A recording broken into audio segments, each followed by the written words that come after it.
Hi, my name's Jason, and I used to be just a good old average American kid living in upstate New York.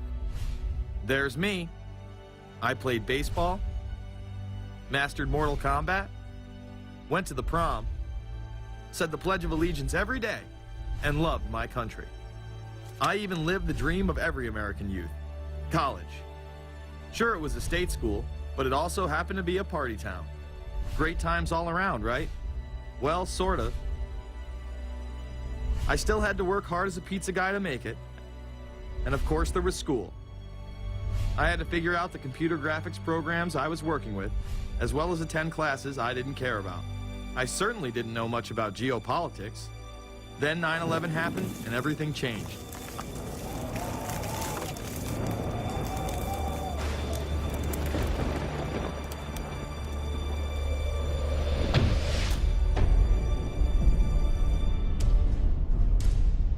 I was pissed. How dare the Muslim extremists massacre all those people? But was it all true? Prior to the invasion of Iraq, something didn't seem right. I then did a startling thing. I actually took a look at what happened that terrible September day. What I found horrified and angered me to such an extent that I took action. We were lied to, and lied to big time. Before I knew it, I went from a normal college student to the political guy at the party to one of the guys that brought you the first internet blockbuster, Loose Change. The film would not only change my life, but countless others as well. So if you've ever seen Loose Change, the documentary about September 11th, conspiracy theorist documentary, it is riveting.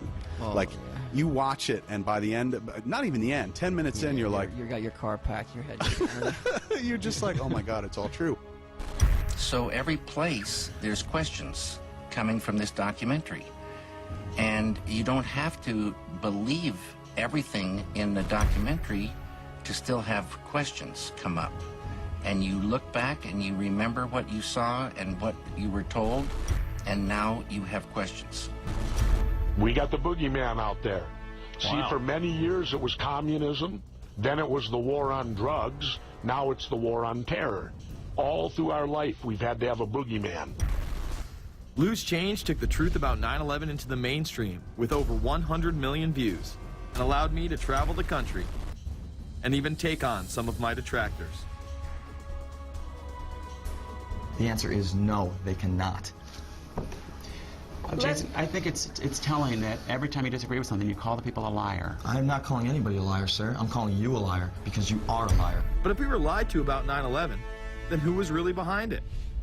A lot of people on the web were pointing towards the New World Order, but that was impossible. I mean, the Hulkster couldn't be involved, could he?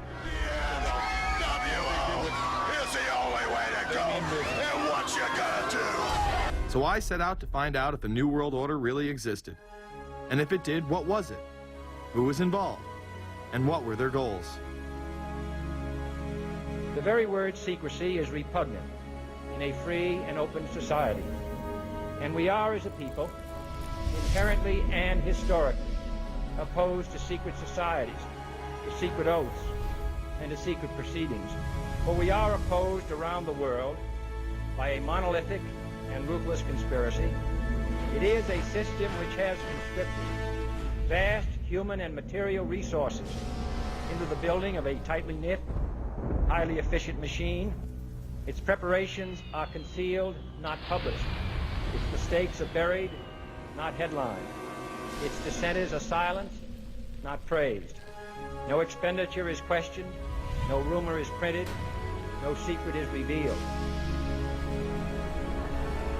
Some cringe when they hear the term New World Order, despite all of these prominent people using it.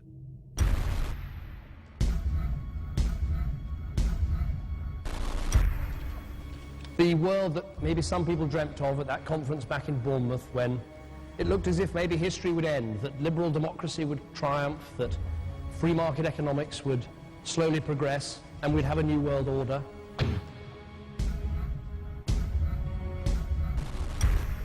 And together they helped to create, were the principal leaders in creating, a new world order and a winning strategy in the Cold War.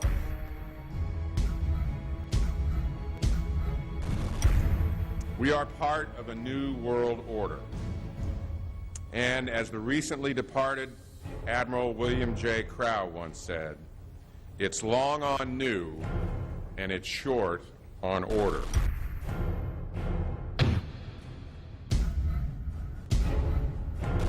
Walter Isaacson wrote a wonderful book about some of the wise men who helped shape the New World Order following the Second World War.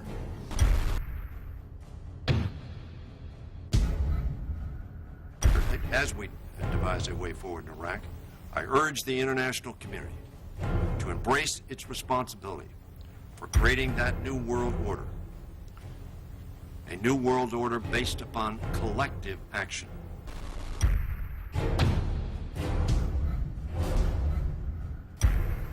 The transatlantic partnership was never just the foundation of our security. It was the foundation of our way of life. It was forged an experience of the most bitter and anguished kind.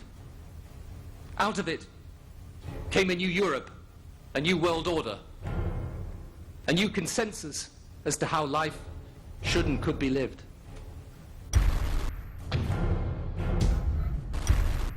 And just like that, it was gone.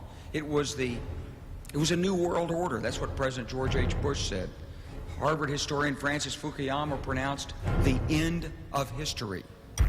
In fact, when it is used, that person is often dismissed out of hand because of the perception that it is nothing more than a conspiracy theory. Actually, the idea of global governance and a one world order has been around for centuries, and the term New World Order has been used frequently in recent history. The New World Order means different things to different people, but to those who expect to be in control of it, it means the same thing. It means all the world under their control. They believe that somebody must rule. After all, people are too darn dumb to know how to rule themselves. They figured that that's their role. The first in-depth publication of note was Samuel Zane Batten's work, The New World Order, which was published in 1919. Under the cloak of Christianity, this order speaks of a new world rising and advocates social control over all people and all resources. It promotes a world federation with a world parliament, an international court, and a global police force. Some of its goals are as follows. Community. The danger and loss in crime and degeneracy. The determination to make community life safe, sanitary, wholesome, and moral. Industrial. The disappearance of class distinctions and the solidarity of all interests in the economic process. National. The conception of the nation's welfare as the supreme concern, with the policy that everything shall contribute to this end, and every person must do some useful work. International. The creation of an international mind, with a world consciousness and a world patriotism. The destruction of every arbitrary power that can separately and of its single choice disturb the peace of the world. Well, government is good, right? It put an end to war. Well, it could put an end to war because you just only have one dictator. I think Adolf Hitler had that in mind. He wanted a world government too, with himself as the master leader. Many have regarded Hitler as the apex of evil, a true heart of darkness. But how many people know that Hitler had his own vision of a new world order? Hitler had been promoted by the establishment. He graced the cover of Time magazine many times and was their Man of the Year twice. His vision was simple: unify Europe and then the world. The only real difference was that his order was racially motivated, instead of being based solely on religion. He even wrote a lesser-known follow-up to Mein Kampf in 1928 that many have dubbed My Order, or New World Order. President Roosevelt would condemn this order prior to World War II. Nazi forces openly seek to establish systems of government based on the regimentation of all human beings by a handful of individual rulers who seize power by force. Yes, these men and their hypnotized followers call this a new order. It is not new, and it is not order. The idea of globalization was so prominent in Nazi ideology that the 1936 Berlin Games would be the first time that the Olympic rings would be displayed prominently and promoted in order to glorify the Third Reich. This symbol represents the 5 major regions of the world: Africa, America, Asia, Europe, and Oceania, interlocking and coming together as one. This one world philosophy still defines the Olympic Games today. Australia, hello and welcome. One world, one dream.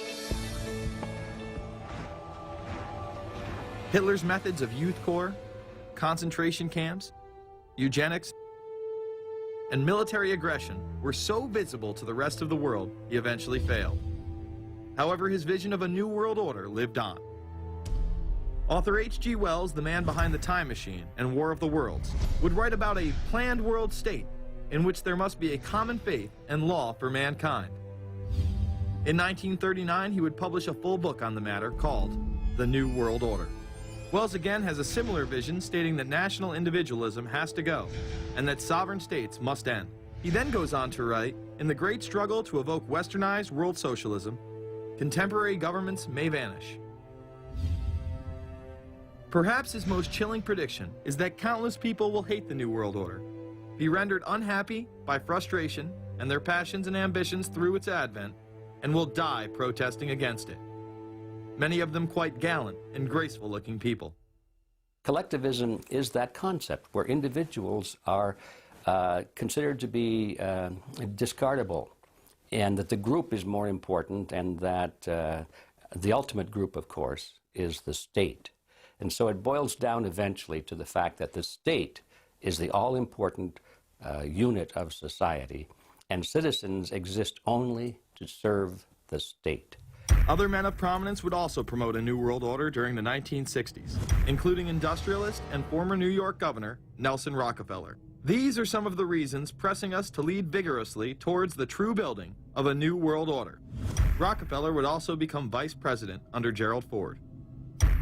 Religious leader Pope Paul VI, delegates to international organizations, public officials, gentlemen of the press, teachers and educators, all of you must realize that you have your part to play in the construction of a new world order. As well as former President Richard Nixon. And the hope that each of us has to build a new world order. However, Nixon was largely a mouthpiece for his most dominant advisor, Secretary of State Henry Kissinger. Kissinger may be the most vocal proponent for a new world order of his era. He has called for it time and time again, in policy papers, meetings, and interviews. Time magazine recognized both Nixon and Kissinger as Men of the Year after announcing their New World Order in China. However, they were working on it long before. In these once classified documents, they both discussed the new order with the president of Indonesia. Mainstream media was even critical of Kissinger's vision in the early 70s. In ragged, spasmodic fashion, a new world order is coming into being, but it looks less and less like the world order that Mr. Kissinger had constructed in his own mind. Kissinger's New World Order would fall under the radar for some time. However, it saw a vast revival during the first Bush administration. Here is Brent Scowcroft, former vice chairman of Kissinger Associates and former national security advisor under both Ford and Bush Sr., as he discusses the New World Order.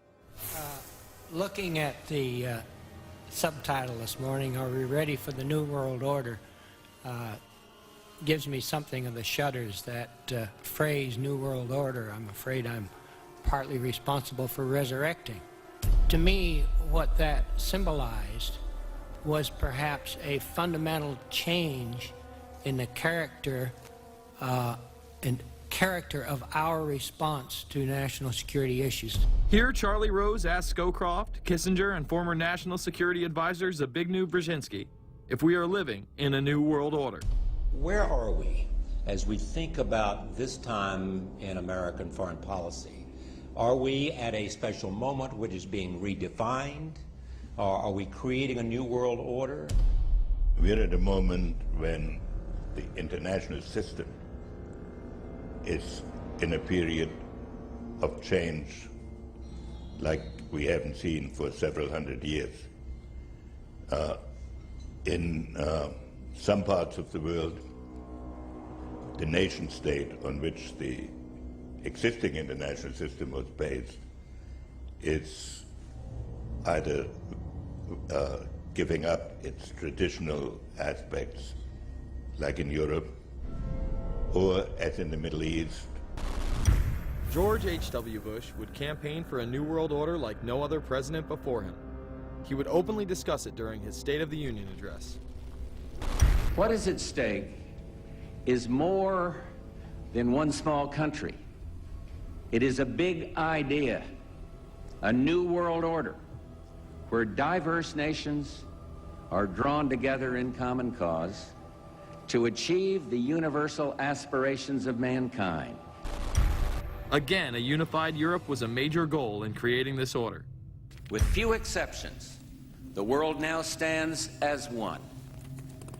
A year and a half ago, in Germany, I said that our goal was a Europe whole and free. Tonight, Germany is united. Europe has become whole and free. The world can therefore seize this opportunity to fulfill the long-held promise of a new world order. We can find meaning and reward by serving some higher purpose than ourselves. A shining purpose, the illumination of 1,000 points of light. Bush Sr. and his administration would tour and promote this agenda across the board at any given opportunity. The President has spoken often of a new world order. And we have an unprecedented opportunity to build a new era of peace and prosperity here and abroad, to build a new world order. It's my understanding, I think that the President, and I don't know the context of how it came up in his speech last night in New York, said that China must be a part of the new world order. Guess I would like to ask you how you envision China fitting into the new world order. It is a country that we are going to have relationships with by virtue of its geopolitical importance. American officials say breaking down regional and national barriers to the flow of goods and services would represent a spectacular benefit to economies around the world. We are building a new world order. Bush would actually make a commencement address at Maxwell Air Force Base declaring the birth of this order. And that's why I wanted to speak to you today about the new world taking shape around us, about the prospects for a new world order now within our reach. In the coming weeks, I'll be talking in some detail about the possibility of a new world order emerging after the Cold War. But today, I want to discuss another aspect of that order. You see, as the Cold War drew to an end, we saw the possibilities of a new order in which nations work together. It refers to new ways of working with other nations to deter aggression and to achieve stability. As old threats recede, new threats emerge. The quest for the new world order is in part a challenge to keep the dangers of disorder at bay. We must build on the successes of Desert Storm to give new shape and momentum to this new world order. Only when this transformation is complete will we be able to take full measure of the opportunities presented by this new and evolving world order. The new world order really is a tool for addressing a new world of possibilities. This order gains its mission and shape not just from shared interests, but from shared ideals. After the Gulf War had ended, Bush was so obsessed with the idea of a new world order that he had a series of Glocks imprinted with the term that he would give to members of his administration, including Colin Powell, Brent Scowcroft, Dick Cheney, and General Norman Schwarzkopf. Cheney would even approve policy papers regarding the New World Order. Defense Secretary Dick Cheney has approved a revised draft of a policy document on the New World Order. The Pentagon is backing off a controversial earlier draft and has abandoned a one superpower strategy. The final document puts more emphasis on international alliances and organizations. This would become an unprecedented time period for people all over the globe to discuss at length what the New World Order meant to them. People within the media, Does anybody want to talk about the New World Order? Is there a New World Order out there, or is this a vision that exists in the... He does have his vision, there's no doubt about that. But does that exist in the president's mind, or does it exist out there in reality? This president sees this episode as the first test case, as the first example for the New World Order he is trying to organize. Some people have called it the New World Disorder, and there's a lot of truth to that.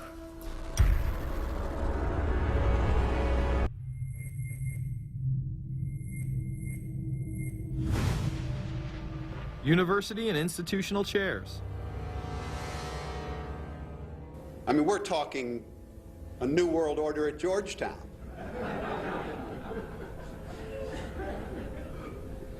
And we'd like to be very much a part of it and continue to live. This is a world that is likely to be dominated in the near future, and perhaps longer, by the Gulf War and the New World Order, which is the buzzword of the moment. So the secret of a New World Order, and at this point it's just a slogan, but it does have some historical background in terms that orders have succeeded each other over time. The secret of this is to learn how to use coalitions. We are effective in the United Nations. People within government.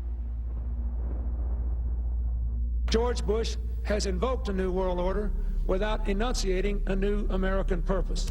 The president has still failed to articulate clear goals for our nation's foreign policy in this new age. I find the term New World Order very revolting, and just not only historically but politically today. I think Harding is absolutely right, and the actions of the administration just after enunciation of the New World Order put the lie to the fact there is any real substance behind what they say as New World Order. The first act of the New World Order was A, to make war, and then B, was to sell arms all over again. Is there a New World Order? We know certainly that George Bush has copyrighted the term at this point. In the aftermath of this war, though, is it an empty vessel into which something will be poured? Is it the appropriate term to use? Is it going to be a New World Order, or will disorder be just as significant in this process as we look ahead? Let's start with Madeleine. I think that we have, in fact, kind of had this term thrown at us, and many of us have not liked it, partially because of the previous historical connotation, and partially because I think it doesn't really deal with the way the world ought to be or is at the moment. But we are far from seeing a world order, and I'm not sure that it is in best U.S. interest to have a new world order in which we are the policeman. While many began to become critical of this order, the term began to evaporate into the background. We are very, very skeptical of an international order if we are not sure how the rules will be made, because thus far the international order has been made with rules that we had no input into and that affect us, and even when on the few occasions when the rules will seem to favor us, then they get changed. A unipolar world, a world of one superpower, may be quite dangerous for us. A New World Order under the United Nations would mean, among other things, an end to our God-given rights given us and secured by the Constitution. The New World Order, which now has been called by some the New World Disorder, and by some people on the more liberal persuasion, the taking over of the world by the Council on Foreign Relations, the Trilateral Commission, and the UN to put us all in slavery. But what are these organizations? Who founded them? And what are the stated goals of each? Before we begin with the Council on Foreign Relations, let's delve further into history to understand roundtable groups and their origins. Its roots go way, way back in history, and they go back to the formation of a secret society, a secret organization that was created by Cecil Rhodes, a very powerful and very wealthy individual. And people have heard about him in history, and they know about the Rhodes Scholarship, and they think, well, isn't that nice? That they don't understand at all what that's all about. Cecil Rhodes, when he died, left his great fortune not to his family, not to his heirs, but for the creation of a secret society. And we know about this because there were some people very intimately involved with this organization who wrote about it. One of the best authors on this topic is Professor Carroll Quigley. He wrote several books, and Tragedy and Hope is the best known of his. He described in detail the secret organization created by Cecil Rhodes, and he explains in these books he knows about them because he was invited by the organization into its inner circle. He was never a member of it, but he was invited in as their historian, and he was allowed to see their secret records and papers and study them for several years. And he knew all the important players, and he understood what it was about, and so he wrote these books. It's an amazing thing because he laid out in great detail what the purpose of the organization was and how they were the major players in all of the big international events since and including World War I. The bottom line is that you take the roots of that organization and you find out that they created in all of the British dependencies what they call roundtable groups. And then around those little roundtable groups, they created front groups. And the purpose of these front groups and roundtable groups was to penetrate into the governments of all of these different countries, to penetrate into the media centers, to penetrate into the educational systems. In other words, to penetrate into the social fabric, the power centers of society, and literally take them over from the inside without anybody being aware that they were controlling influence. After World War I, the International League of Nations arose as a precursor to the United Nations in 1919, under what seemed to be the vision of President Woodrow Wilson and his 14 points. The League of Nations was the first attempt at the New World Order, the first attempt at a global government based on the model of collectivism. And it was the brainchild of the elitists, the ancestors of the very people who are still working on this project. They're collectivists, the very wealthy people. They're the ones in this country who dominated the powerful tax-exempt foundations, like the Carnegie Endowment Fund for International Peace, the Rockefeller Funds, the Ford Foundation, and groups like that. These people were on record, even way back then, that they had to have a new world government, and they dreamed of that being embodied in the League of Nations. And they were solidly behind it. And that was one of the reasons those people encouraged the United States into World War I, was because of the crisis of World War I, and that would also condition Americans to thinking of making big changes in their system, because we certainly don't want another war like that, do we? There's that fear angle again. And they thought, well, by being in World War I, then we would be a major participant at the table to carve up the world and create a new world government. And that was to be the League of Nations. Well, what happened to it is that the American people didn't really go for it. Wilson was aware of the elite and their control over society. In his book, The New Freedom, published in 1913, he discussed such a group. Since I entered politics, I have chiefly had men's views confided to me privately. Some of the biggest men in the United States, in the field of commerce and manufacture, are afraid of something. They know that there is a power somewhere so organized, so subtle, so watchful, so interlocked, so complete, so pervasive, that they better not speak above their breath when they speak in condemnation of it. Ultimately, this insight did not spare him from becoming yet another puppet of the global elite.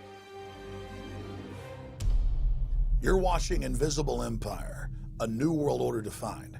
I'm Alex Jones, the producer of this film. I have produced 5 of the top 10 films in internet history, whether it's Loose Change Final Cut, Endgame, The Obama Deception, or Fall of the Republic. Yes, we've made informative, well-documented films, but the real credit for the success of these documentaries lies with you, the viewers. My friends, Invisible Empire is so important for people that need a crash course in the history of the ruling class and what this establishment is setting up. Please support the filmmakers so we can make future documentaries. Visit Infowars.com. Purchase the high-quality hard case DVD that has over 30 minutes of expanded extras. Make copies of that because it's the best quality available. Give it to everyone you know. Have public showings, whether it's the library, a local theater, or your home. Get it out to everyone you know. Get a PrisonPlanet.tv membership. Download all my films in high quality. Burn them to disk and give them to everyone in your community. If we expose the globalist, there's no way they can carry out their hellish plan. The destiny of this film is in your hands. You've made our previous films incredible successes. I'm counting on you now. So again, Infowars.com to get the DVD or call toll-free 888-253-3139 or see them all in incredible high quality at PrisonPlanet.tv. The ball is in your court. PrisonPlanet.tv is a better tool than ever in the info war. Over 6 years of my radio and TV shows, all my films in super high quality, my book, Paul Watson's book, all there, 15 cents a day. Your support of PrisonPlanet.tv empowers the resistance to unlock minds worldwide. In all of the British dependencies, these organizations, the front groups, were called the Royal Institute for International Affairs. In the United States, they chose a different name. They chose the Council on Foreign Relations, but it held exactly the same relationship to this inner society of Cecil Rhodes. Among the charter members were W. Averell Harriman of Union Banking, then President of the United States Woodrow Wilson's main advisor, Colonel Edward Mendell House, John D. Rockefeller, the founder of Standard Oil, banking mogul J.P. Morgan, and prominent bankster Paul Warburg. Well, the Council on Foreign Relations exists today. It's probably the most powerful single organization in America. Many observers, including myself, believe that it is the hidden government of the United States. These people are not elected to office, and most Americans don't even know who they are. But they are holding all of the important positions in society. There are only about 4,000 of them in the United States, but I don't care what organization you want to look at, whether it's government, or whether it's universities, or the large media centers, or whatever it is. You look at the people at the tops of those organizations, the owners, the managers, the CEOs, the board of directors, and I'm going to say probably 80 to 90% of the great power centers of America are dominated by just those 4,000 people who are members of the Council on Foreign Relations. Throughout its history, it would contain extremely influential and powerful individuals in finance, business, media, and politics. Former presidents of the United States include Richard Nixon, Gerald Ford, Jimmy Carter, and William Jefferson Clinton. Currently, Barack Obama claims not to be a member, but has spoken in front of the Council and has had his writings published in the Council's magazine, Foreign Affairs. It's been reported that you and your wife are in the globalist CFR, which is the Council on Foreign Relations. I'd like to know if that is true. Well, first of all, I'm not the Council on Foreign Relations. I don't know if I'm a official member. I've spoken there before. It basically is just a forum where a bunch of people talk about foreign policy, and so there's nothing. There's no official membership. I don't have a card or, a special handshake or anything like that. Now, why is that important? It's important because the avowed purpose of the Council on Foreign Relations is to create a new world order, a global government based on the model of collectivism. And that includes the elimination of the United States as a sovereign nation. That's why it's important. The people running this country are determined to destroy it.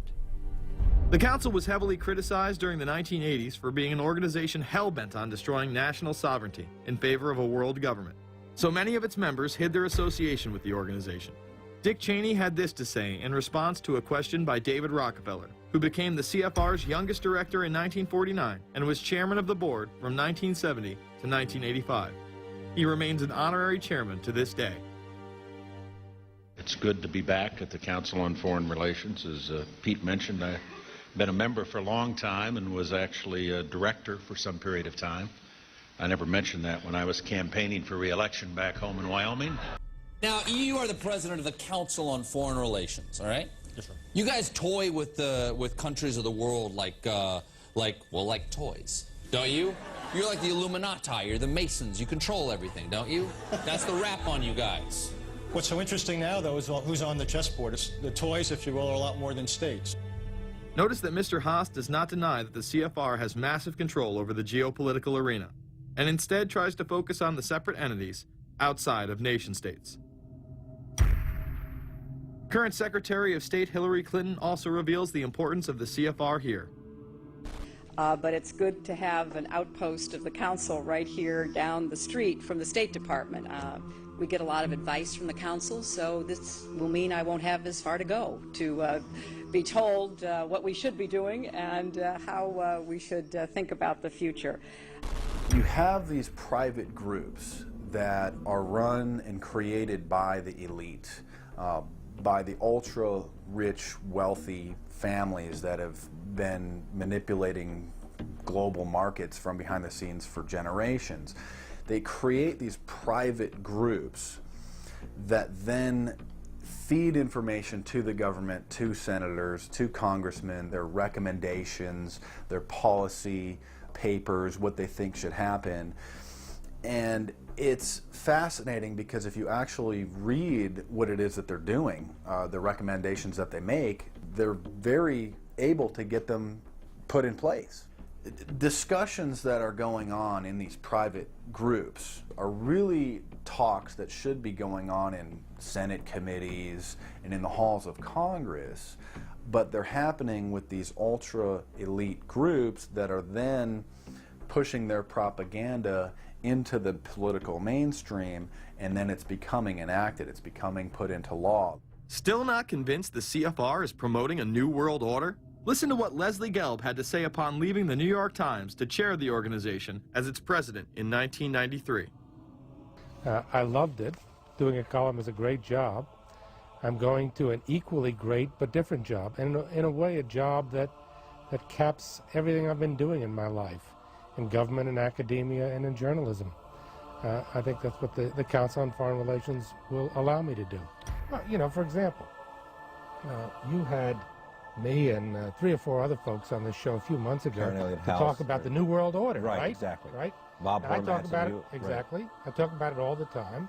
New World Order wants a global system where one small central authority of individuals can then dictate a policy that's going to be distributed down to the rest of the world, everywhere, in the smallest little town in the middle of nowhere in some remote country.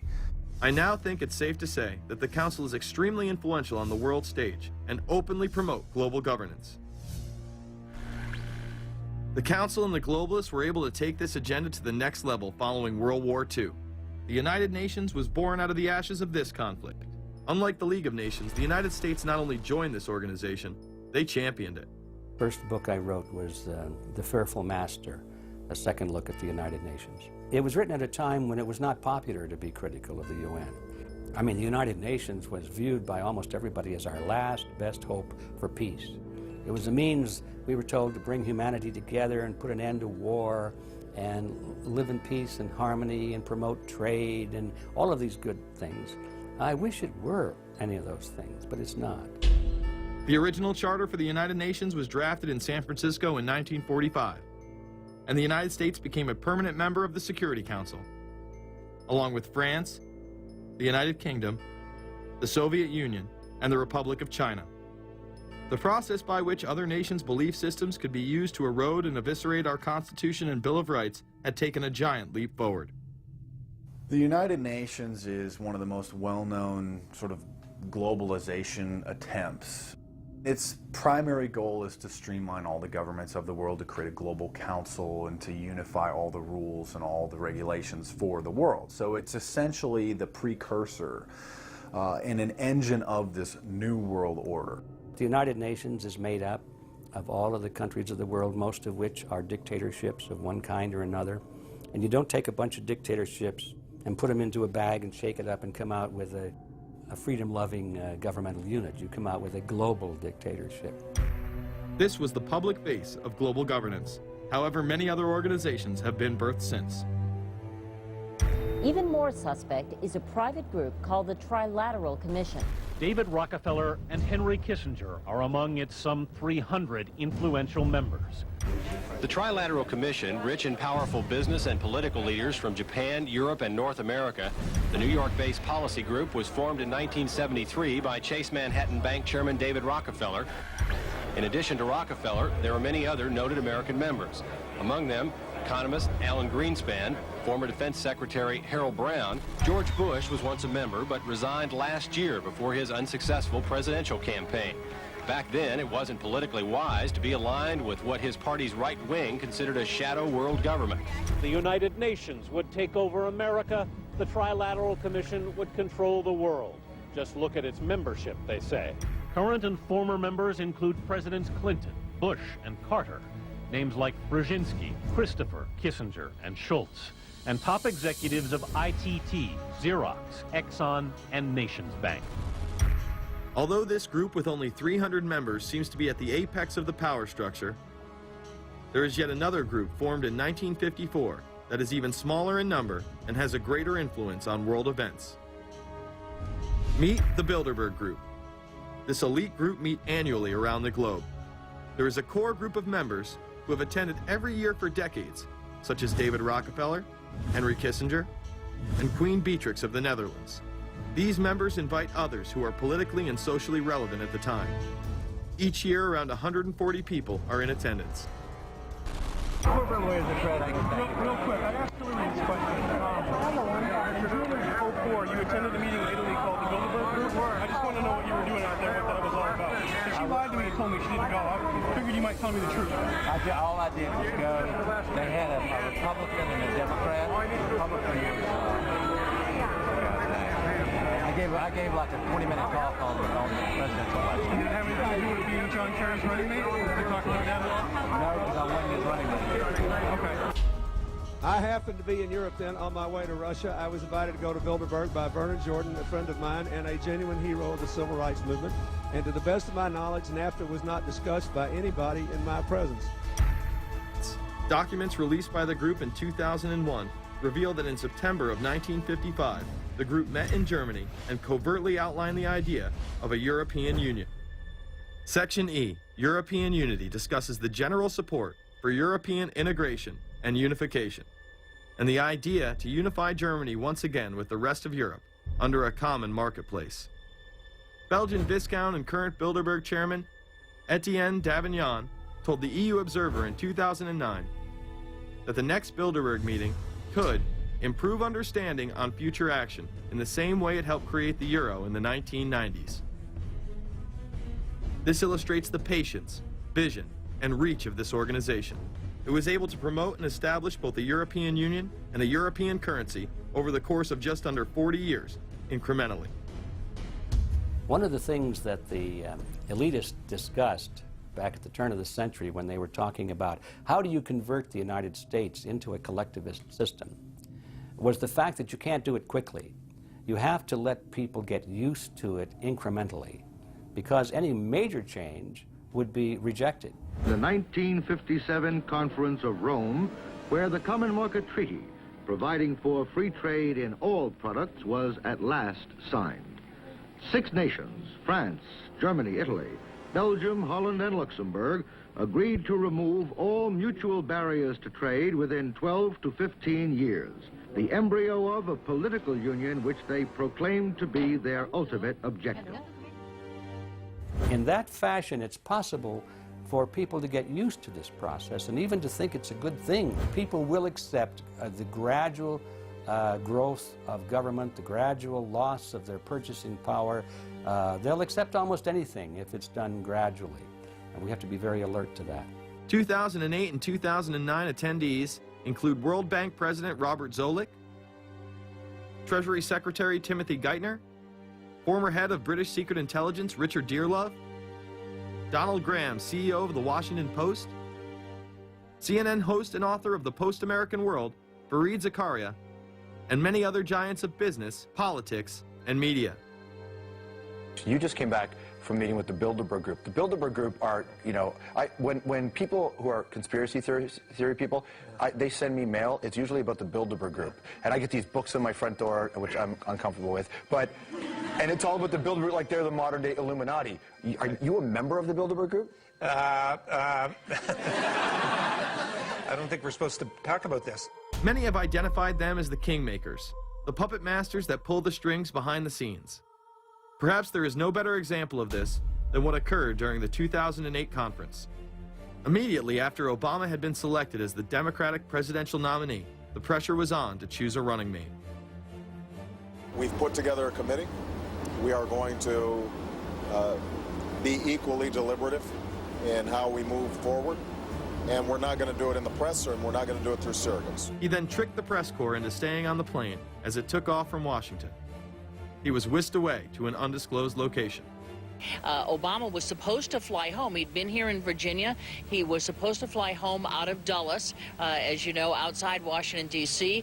The press corps was waiting for him on the plane, and the pilot announced that they were leaving, and Barack Obama was not on the plane. Presumptive nominees in the past has always been that they have at least a press pool with them at all times. Is there a reason why we didn't go with him in the motorcade all the way? This is what we're out here for, and now we're on this plane with no candidate. Again, you know, I understand. There was a desire to do these meetings, obviously, in private. The press then began to report that Obama and Hillary were meeting secretly in her home. Well, we continue to follow our breaking news. Barack Obama, Hillary Clinton meeting tonight at her house in Washington, D.C. However, it was later revealed that they never actually met at Clinton's home. And we're following this breaking story. Candy Crowley, we understand, has new information. Candy, what have you learned?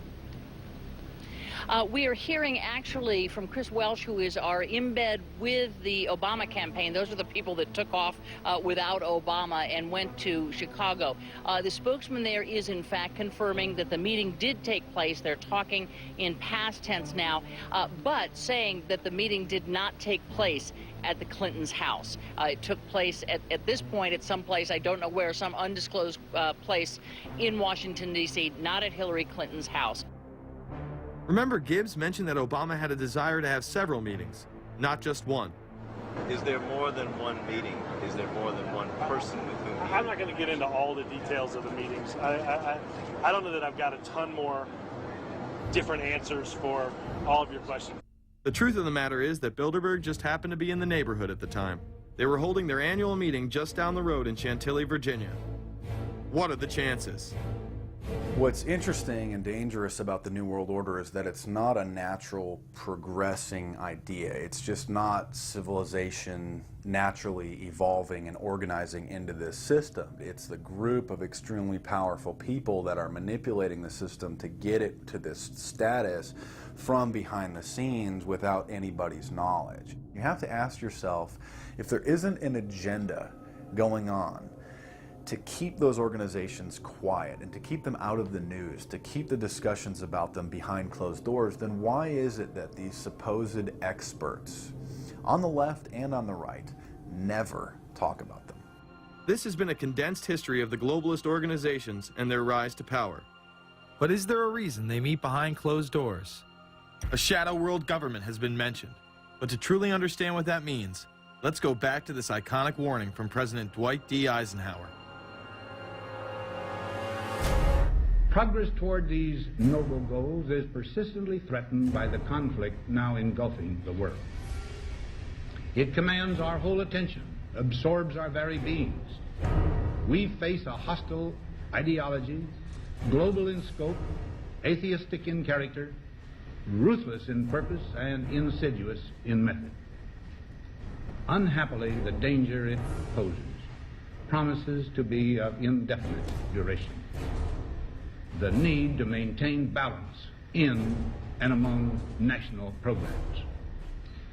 Balance between the private and the public economy. Balance between the cost and hoped for advantages. Balance between the clearly necessary and the comfortably desirable. We have been compelled to create a permanent armaments industry of vast proportions. We annually spend on military security alone more than the net income of all United States corporations. The total influence, economic, political, even spiritual, is felt in every city, every state house, every office of the federal government. Yet we must not fail to comprehend its grave implications. Our toil, resources, and livelihood are all involved. So is the very structure of our society. In the councils of government, we must guard against the acquisition of unwarranted influence, whether sought or unsought, by the military-industrial complex. The potential for the disastrous rise of misplaced power exists and will persist. America went into a major mobilization, revived its defense industries, and we saw the civilian economy of America more and more skewed through the 50s. Already in Eisenhower's time, he could see it coming, that you were getting a larger and larger defense military component of the economy, which, unlike the rest of the economy, was very, very centrally organized about lobbying for more and more new weapons. It was the political skills of this military-industrial complex, which I think Eisenhower was really warning us about, and rightly. There is a military-industrial complex. Today, we see a situation where the civilian economy is really in tatters, and most of our civilian production has gone overseas to third world countries. What do we export? Our biggest export practically is garbage, but apart from garbage, we export military equipment. We have a special act which subsidizes, makes it possible for countries abroad to buy our armaments because it's too expensive to produce them for one country only. So we have become a very efficient military-industrial complex, but the civilian economy is only a ghost of what it used to be, and this has terrible consequences for democracy because it means that the power of this lobby is now sort of dominating what goes on in Washington. Through multinational corporations, global intelligence networks, out-of-control banksters, all under the veil of national security and black operations, the global elite have consolidated power on a massive scale over the last several decades. You see, global corporations not only fund and develop large technological and military projects here and abroad, they also own the consumer industry and production, as well as all of the important media.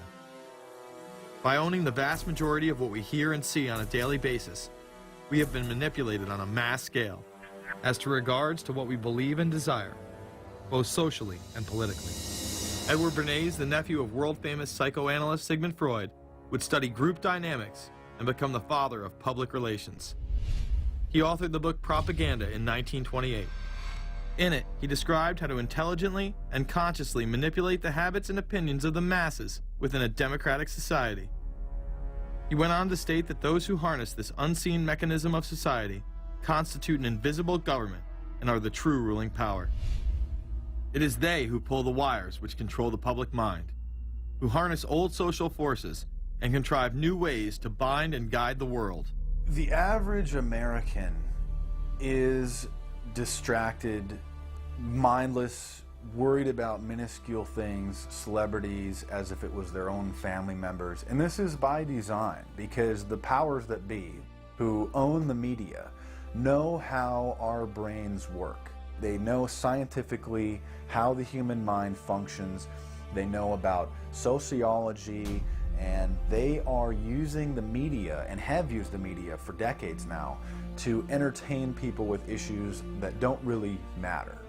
When you have the big news networks covering celebrity issues as if it's the most important thing, it becomes the most important thing. And this is not by accident. This is to keep us out of the way. Because if you're worried about the latest celebrity death or the latest celebrity couple or the celebrity breakup or your sports team having a shot at the Super Bowl or the World Series, there's so much information about those issues that can be discussed that will mesmerize people, and they won't know or care about the real issues that are out there.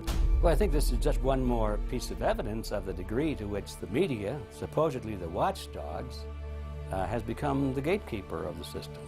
Mainstream media are, first of all, nearly all of them corporations, nearly all of them now publicly held, part of the whole Wall Street financial system that they're supposed to report about objectively, but they can't. They, right now, in October of 2009, they are celebrating the recovery of the biggest banks in New York and saying that the recession is over. Of course, there are a few problems, like foreclosures are going on, unemployment is rising. All of this is affecting the American people, but it's not affecting the financial elite who also control the media. Bernays successfully identified the invisible empire which controlled the minds of men. So as the populace is mesmerized and hypnotized by powerful behind-the-scenes forces, as they are distracted by the latest celebrity scandal, the newest cell phone, and their favorite sports team, this network disguises itself, remaining in the shadows. Despite the elite utilizing Bernays' methods, in conjunction with the military-industrial complex they had erected, a modern arm of this organization was exposed in what came to be known as the Iran-Contra scandal. Essentially, black operations were not only caught dealing arms illegally and supporting South American dictators, but also smuggling drugs into the United States. Iran-Contra was really the merging of two different programs. The first one was support for the Contras, who were, let's face it, a force of terrorists in Nicaragua trying to overthrow the Sandinista government. They were being secretly supported by the CIA, and at the bottom of the whole thing was drugs. Iran-Contra was openly exposed by massive network coverage.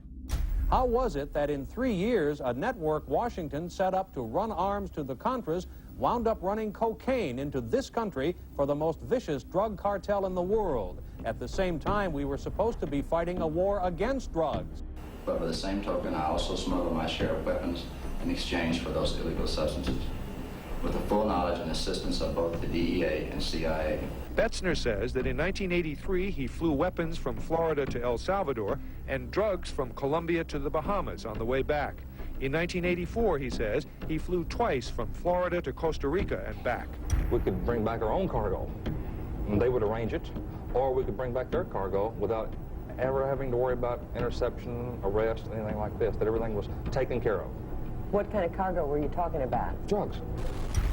Tolliver says he had 2 meetings with this man, CIA veteran Rafael Quintero. Then in March of 1986, he says he flew 14 tons of weapons down to Honduras, to this Contra resupply base set up by the CIA. We take off from Tegucigalpa, Honduras, and we leave. To? South Florida. Where in South Florida? We landed at Homestead. Homestead? Air Force Base. This is the plane Tolliver says he used. The plane traces to a company that had a State Department contract to fly humanitarian supplies to the Contras. In addition to that, 3 dozen sources confirm the basic scheme. We can now report that long before that operation began, there was another operation to provide guns for the Contras, which was also against the law. In this operation, Americans and Israelis provided arms to the Contras, and then the same network smuggled drugs into the United States.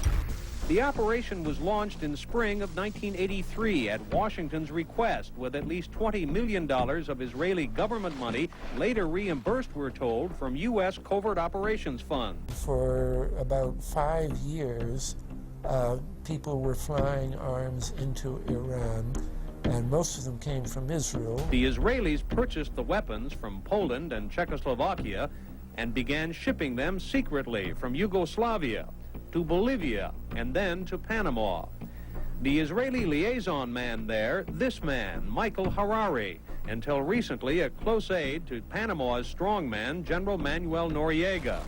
You'd bring the ship into Colombia, you would load drugs aboard it, and you would bring those drugs back to Panama with you. But bringing that stuff into the United States, that was something else. I've never been so thoroughly disgusted with myself in my life. This network would also be involved in the October surprise. We really can't understand that unless we understand the so-called October surprise in the 1980 election, which is, I think, unquestionably Republicans, including William Casey, who later became Reagan's head of the CIA, negotiated with the Iranians for them not to release the hostages which were being held in Iran to Carter, but to wait until the Carter was defeated and the Republicans were in. That is what actually happened, that the hostages were only released on the day that Carter left office and Reagan came in. Unbelievably, this same network would even be linked to the BCCI banking scandal by journalist Danny Casolaro. Casolaro was probing a conspiracy he called the Octopus, which involved the Iranian hostage crisis, the Iran-Contra affair, with, believe it or not, all funds channeled through BCCI, the international bank charged with everything from money laundering to fraud. BCCI, it's a shadowy international bank linked to terrorists, drug runners, and dictators. Little was known about BCCI until 6 of its top officers were arrested in Tampa in October of 1988 on charges of laundering drug money for Colombian cocaine bosses. The BCCI men were convicted, and the bank itself pleaded guilty. But for some reason, the bank was allowed to continue to operate all over the world. There are indications that some of the reluctance to prosecute this bank stemmed from the favors it did. The favors it did for intelligence services everywhere. Too many secrets of too many countries, too many prominent people, too many hands-on, and that makes it desirable that this entire affair be forgotten. It began to become clear that the global traffic of drugs were funding violent dictators, rigging elections, supporting the arms trade, and enforcing the assassination of anyone who got in the way. Casolaro was found dead for his efforts in exposing this network. His death, of course, ruled a suicide. He was meeting a source in West Virginia. He was about to discover all. Instead, his body was discovered in a hotel room with 12 slashes in his wrist, but when the local authorities ruled it suicide, the family said, no way. The housekeeper had taken calls threatening his life. And I pick it up telephone, I say hello, and he say to me, you son of a bitch, you's dead. Casolaro would not be the only person involved in the scandal to wind up in a casket. Meet Barry Seal. At first, the media portrayed Seal as a drug dealer gone good, who was assassinated by the Colombian mafia. Authorities believe last night's machine gun killing of top drug informant Barry Seal was ordered by drug bosses in Medellin, Colombia, who sent 5 men to Baton Rouge to kill Seal. Sam Dalton was the lawyer that represented the Colombian hitmen convicted of his assassination. We were trying to subpoena the CIA because we felt like they had documents, exhibits, and evidence that would indicate complicity in Seal's assassination. When they were able to gain access of Barry Seal's trunk the night of the murder, the personal phone number of none other than George H.W. Bush was present. Louis Unglesby, the former attorney for Mr. Seal, also confirms that he once called the office of the vice president after Seal had given him the number. You see, the Black Ops drug smuggling operation had not yet been exposed, and intelligence couldn't take any chances. It was later revealed that Seal was involved in smuggling cocaine into Mena, Arkansas, while Bill Clinton sat as governor. 1983, Ronald Reagan was president, Bill Clinton was governor. And little Mena, Arkansas, changed from a quiet town to a center for drug smuggling and reported Contra support activity. In the middle of it all, this man, admitted dope smuggler Barry Seal. Arkansas State Trooper Russell Welch investigated Seal's organization.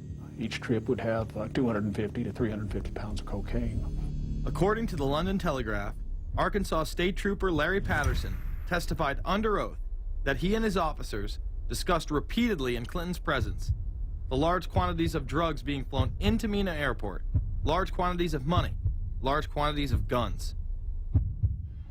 Hot Springs police officers would also record Roger Clinton, Bill's brother, during a cocaine transaction stating, "Gotta get some for my brother. He's got a nose like a vacuum cleaner." There was also a large amount of money laundering going on in Mena.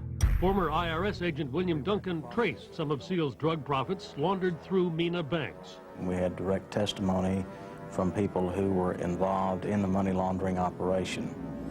We had testimony from people at banks who observed the transactions. What happened when you tried to make this case before a grand jury? I was never asked to present the evidence to a grand jury, ever. This very same network used BCCI to fund the Afghani rebels. The deputy director of the CIA, Richard Kerr, said late today that the CIA did use the Bank of Credit and Commerce International, BCCI, to support CIA activities overseas. Most people still believe that the Soviets had maliciously invaded Afghanistan in order to spread their communist agenda. The Al-Qaeda was essentially a kind of a byproduct of Brzezinski's campaign to embarrass the Soviet Union in Afghanistan. They weren't in Afghanistan at that time. Brzezinski boasted later that he was responsible for drawing them into Afghanistan. And he did this extraordinary interview with Le Nouvel Observateur in France, and they said, but aren't you worried that you've created this whole new force of Al-Qaeda? And he said, oh, what's more important, a few crazed Islamists or the fall of the Berlin Wall? And they said, but you know, is there no danger? Aren't they dangerous? And he said, nonsense. He said all this in 1998. So I knew Brzezinski at McGill University. We were students together and took very small classes together. And in some ways he's bright, and in some ways he's kind of nuts. And he had the kind of nuttiness that made him attractive to the Rockefellers. Bin Laden and his network were actually funded by BCCI through U.S. covert operations. Well, the reason I bring it up, if you've ever heard any of our call-in shows, you know that we have people that think about the conspiracy theories of people like you. You would be a poster child for these people because you have served on the board of the Council on Foreign Relations. You helped start the Trilateral Commission, and you've been to the Bilderberger Group. Are people too close in this world, people in business, too close to the governments? Well, you know, there is such a thing as insidious influence. And the question is, how does it operate? Does it involve bribery? And does it involve some sort of psychological domination of individuals? I don't believe in this notion of some sort of secret societies controlling people. But of course, in any political system, there are sort of over-the-table and under-the-table arrangements.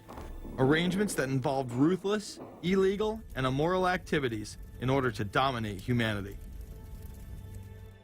Despite all of the evidence that has just been presented, this network would fall down the memory hole, even though 14 convictions were made in the Iran-Contra scandal. The continued cover-up would be made possible by George H.W. Bush. These documents that came forward in the North trial clearly reveal the involvement of the vice president to a greater degree, I think, than he has acknowledged heretofore. This, of course, did not stop him from pardoning those involved during the twilight of his presidency. Some new reverberations today to President Bush's Christmas Eve surprise, the pardoning of former Defense Secretary Caspar Weinberger and several others in connection with the Iran-Contra allegations. Well, now the special prosecutor says it's the president who needs to explain some things. The real issue is why the notes weren't produced 5 years ago when the congressional investigation and the independent counsel's investigation had requested them. Because high-level political officials scrambled to limit the investigation and establish plausible deniability for the upper echelons of the network, including Bush himself. So who is this guy, and how did he come to power? To understand that, we must first take a look at his father, Prescott. Prescott was born into privilege and became extremely influential in business, intelligence, and politics. He helped establish the CIA out of the Army's Office of Strategic Services with the Dulles brothers, and served as a senator in the state of Connecticut. However, during his time serving as one of the directors of Union Banking Corporation, he was doing business with Nazis. The Bushes have been sort of at the heart of the military-industrial complex since its very beginning, and that Prescott was involved in a firm that actually fronted for Nazi firms in America. In fact, Union Banking and its subsidiaries were seized by the United States government in October of 1942 under the Trading with the Enemy Act. After the war, the assets were returned, a few fines were paid, and it was swept under the rug of forgotten history. These Nazi ties should not be all that shocking, seeing as it has been declassified that the Office of Strategic Services recruited Nazis into its ranks through Project Paperclip in August of 1945. George Bush seemed to follow in his father's footsteps, using Prescott's business connections to move to Texas and get into the oil industry. He would first attain political office as a Texas congressman in 1966, but then lose his bid as a Texas senator in 1970. It was at this time that Nixon appointed Bush as an ambassador to the United Nations. According to official accounts, Bush then began work with the CIA as its director in 1976. Evidence suggests that Mr. Bush and the CIA actually had a much longer-standing relationship. There are indications that he had relations to the CIA before. There's a very strange memo, and the names are George Bush. And when this was published, there was a lot of fuzzing of the issues, but given George H.W. Bush's strong connections with the Cuban community, I think there is a good chance that it was that the George Bush we know, so that he did have a CIA connection. Bush left the CIA just under a year after his appointment. He is credited with restoring the agency's morale, as its image was being shattered by the Church Committee's revelations of the CIA's unauthorized activities involving assassinations and corruption. In reality, Bush was responsible for denying the Church Committee many of the documents it requested and making it impossible for them to do a thorough investigation. After his time as CIA director, he devoted himself to becoming the next president of the United States. Many people within his own party did not like his globalist ties. Along the campaign trail, Bush continually had to explain his association with the group. You know J.R. Ewing in the show Dallas? J.R. is a member of the Trilateral Commission, I think. It's got to be because it's so bad. Let me tell you something. I used to be a member of it. I resigned, as I did from every business thing I was in, to concentrate on one thing, running for President of the United States. Ronald Reagan initially had no interest in having Bush as his running mate. Even then presidential candidate Ronald Reagan had questions. I would suggest that maybe Mr. Bush would clear the air if he'd tell us why he resigned. Reagan's backers then forced him to choose their intelligence frontman, George H.W. Bush, as his vice president. But in spite of last year's campaign rhetoric, all seems to be back to normal between George Bush and his old colleagues. And President Reagan, who is relying on many of these powerful business leaders to make his economic package work, will host commission representatives at the White House Monday. After Reagan's election, there was an attempt on his life, just 69 days into office. Astoundingly, Bush would again be connected. So just who is John Hinckley, Jr.?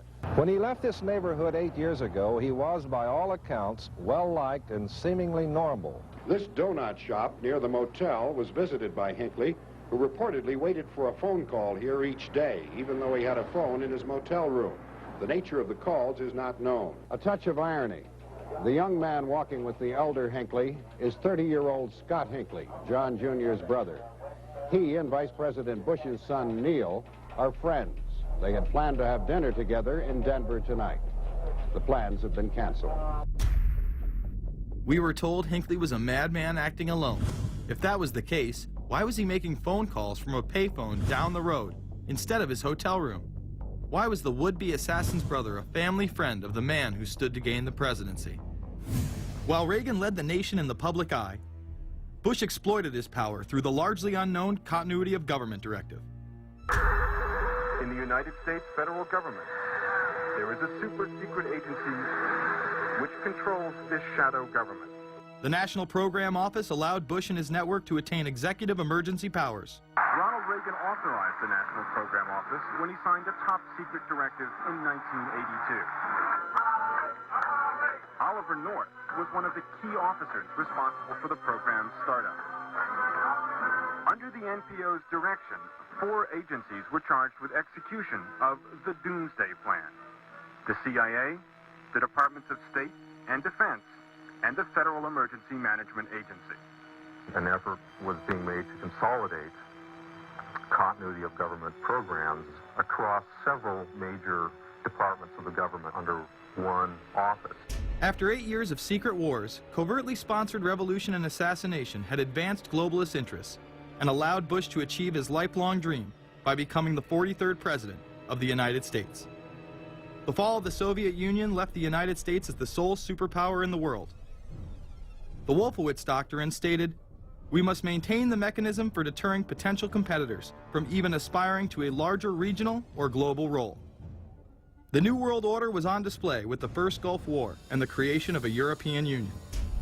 After losing to his crony Bill Clinton, he faded into the background as the agenda for a New World Order marched forward. After 1989, President Bush said, and it's a phrase that I often use myself, that we needed a New World Order. We have just exposed many of the globalist operations, including drug dealing, funding terror, dealing arms, and taking over the United States government by stealth. Whenever these agendas were threatened, those who opposed them ended up dead.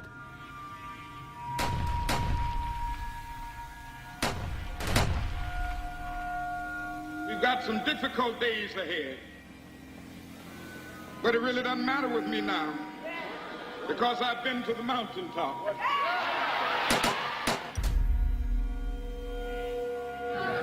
My thanks to all of you, and now it's on to Chicago, and let's win there. Thank you very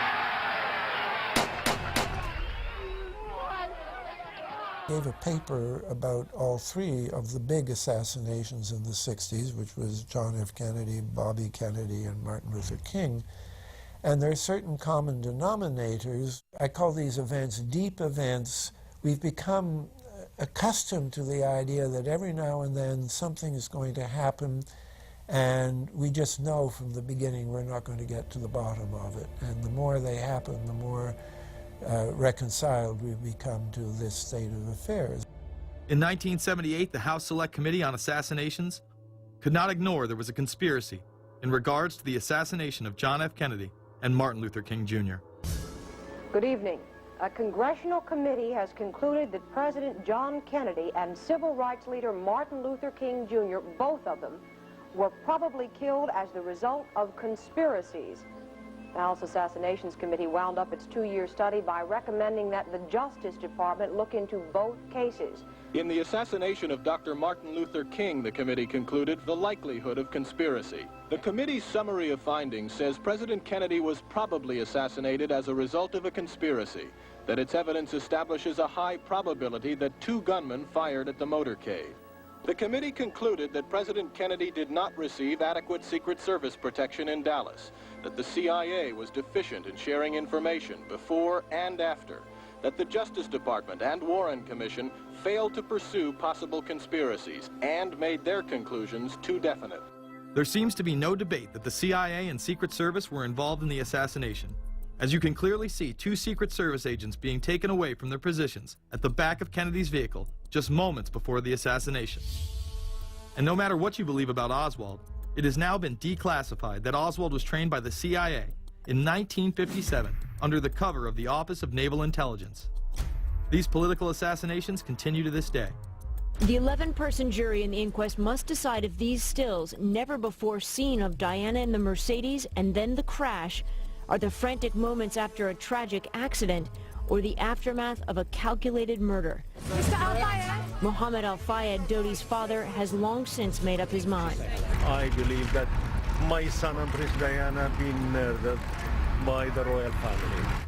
He claims Diana was pregnant and about to announce her engagement to his son, an embarrassment so great, he says, that Prince Philip commissioned British Secret Service to kill the couple. Assassination is an option when the ruling class can identify an enemy who cannot be compromised. But how do they bend the population's will to do their bidding? Well, the false flag operation is one in which the attacker carries the flag of someone else. It's usually a military operation, and the purpose, of course, is to create the impression that the attacker is someone else. They want to create negative public opinion against the nation whose flag was being used. Or they may even not use a flag at all. This sort of thing is done all the time, and it's certainly not unique in history. I think we've been seeing a lot of it lately.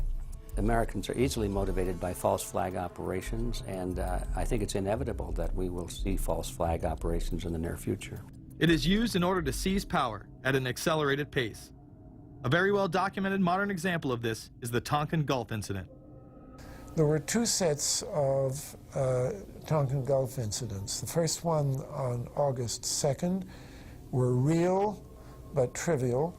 The second on August 4th, 2 days later, were the ones to which we actually sent planes off in retaliation and were, in theory, much bigger, a torpedo attack on a U.S. destroyer, but in fact it never happened.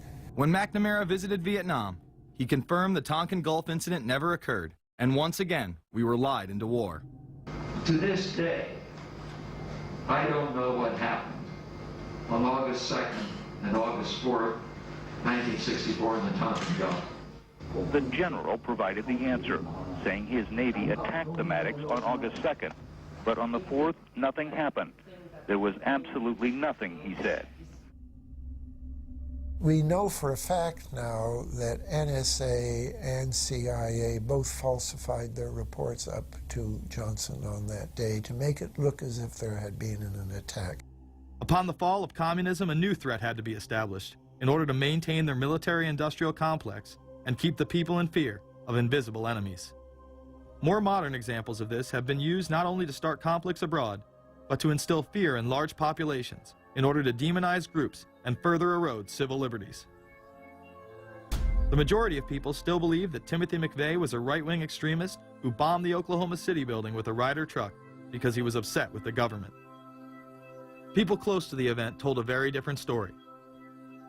A local congressman believes that convicted bomber Timothy McVeigh and his accused co-conspirator Terry Nichols are not the only ones involved. The Oklahoma State Representative Charles Key produced a videotape featuring witnesses who claim to have seen Timothy McVeigh with another man the morning of the bombing. He was wearing a ball cap. Timothy McVeigh had his on backwards, which just like this. It was on his head. The other gentleman had his on like this. In fact, the FBI had actively pursued John Doe No. 2 in its initial investigation, then denied his existence altogether. There were also multiple reports that explosives were found inside the Murrah building. The Justice Department is reporting that a second explosive device has been found in the AP Murrah building in downtown Oklahoma City. Mike, you're still with us, aren't you? Yes, I am, and I might tell you in addition to that, in fact, what we were told at the scene a few minutes ago was that, in fact, 2 different explosive devices were found in addition to the one that went off. The second explosive was found and defused. The third explosive that was found, and they are working on right now as we speak, I understand, both the second and third explosives, if you can imagine this, were larger than the first.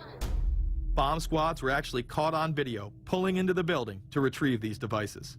They'll back that trailer down there, and the bomb squad folks will go in, and they will use that trailer. You see the bucket on the back there, sort of, this is how they would transport the explosive device away from this populated area to try to do something with it. I just took a look down the street at the Murrah building again. I see another bomb truck going, so apparently they're going to try to get out that third bomb that's been talked about. This was even confirmed by the governor at the time, Frank Keating. One device was deactivated. Apparently there's another device, and obviously whatever did the damage to the Murrah building was a tremendous, very sophisticated explosive device. Members of the ATF who would have normally been in the building were tipped off prior to the bombing. He saw what appeared to be a police bomb squad truck near the Murrah building 2 hours before the blast. It had a shield on the side of the door, and it said bomb disposal or bomb squad below it, and I really found that interesting. Another witness who spoke to ABC News on the condition of anonymity will tell the grand jury tomorrow he was told by an ATF official agents working in the building had been warned in advance not to come to work. He just came out and told me that the ATF wasn't in the building that day. They'd been tipped by their pagers not to come to work, which I was flabbergasted. McVeigh would even claim in a letter written to his sister, which was published by the New York Times, that he was actually recruited for black operations, which included smuggling drugs into the United States, as well as assassinations. One may brush this off as the ravings of a madman. However, McVeigh was filmed at the Camp Grafton military facility in North Dakota on August 3, 1993. McVeigh's official records state that he was discharged over a year prior from the Army Reserve in May of 1992. Perhaps even more interesting is that Camp Grafton was specializing in training troops in explosives and demolitions at the time. When all was said and done, the security tapes reported to have captured the entire thing on video were rounded up and classified. In 2009, they were finally released, and magically none of them caught the bombing. The excuse being they were all having their tapes changed at that exact moment. This event would be labeled domestic extremism, which was used to demonize critics of world government, militias, and create fear within the populace. Muslim extremism seemed to show its ugly face in then unprecedented fashion on February 26, 1993. A truck bomb had gone off in the parking area of the World Trade Center. Luckily, the bombers failed to follow instructions and parked the truck carrying the explosives against the main support column. What is not discussed, however, is the bomb was actually built by an FBI informant under the supervision of the FBI. Ahmed Salam, a former Egyptian army officer who had been doing undercover work for the FBI, was the man who actually built the bomb. When he was told that he would have to use real bomb-making material instead of harmless substitutes, he became suspicious and began taping his conversations with FBI officials. Last winter, the FBI was praised for its speed in cracking the case of the World Trade Center bombing and bringing 4 suspects to trial. Now, there is some evidence that the FBI may have known of the plot in advance through an informant and might even have stopped the bombing that killed 6 people. Notice the media emphasizes that they might have been able to stop it. They then gloss over the fact that the bomb was built by their agent under FBI supervision in conjunction with the district attorney. FBI agents might have been able to prevent last February's deadly explosion at New York's World Trade Center. They discussed secretly substituting harmless powder for the explosives, but they didn't, according to the FBI's own informant, Imad Salem. Unbeknownst to the FBI at the time, Salem recorded many of his conversations with his handlers. The actual recording where Salam discusses this with his FBI handler, John Antisev, was released years after the trial. You got paid regularly for good information. I mean, the expenses were a little bit out of the ordinary, and it was really questioned.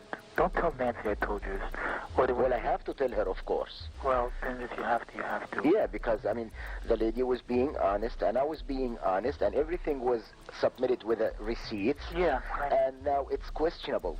It's not questionable. It's like a little out of ordinary. Okay. You know. All right. I don't think it was. If that's what you think, guys, fine.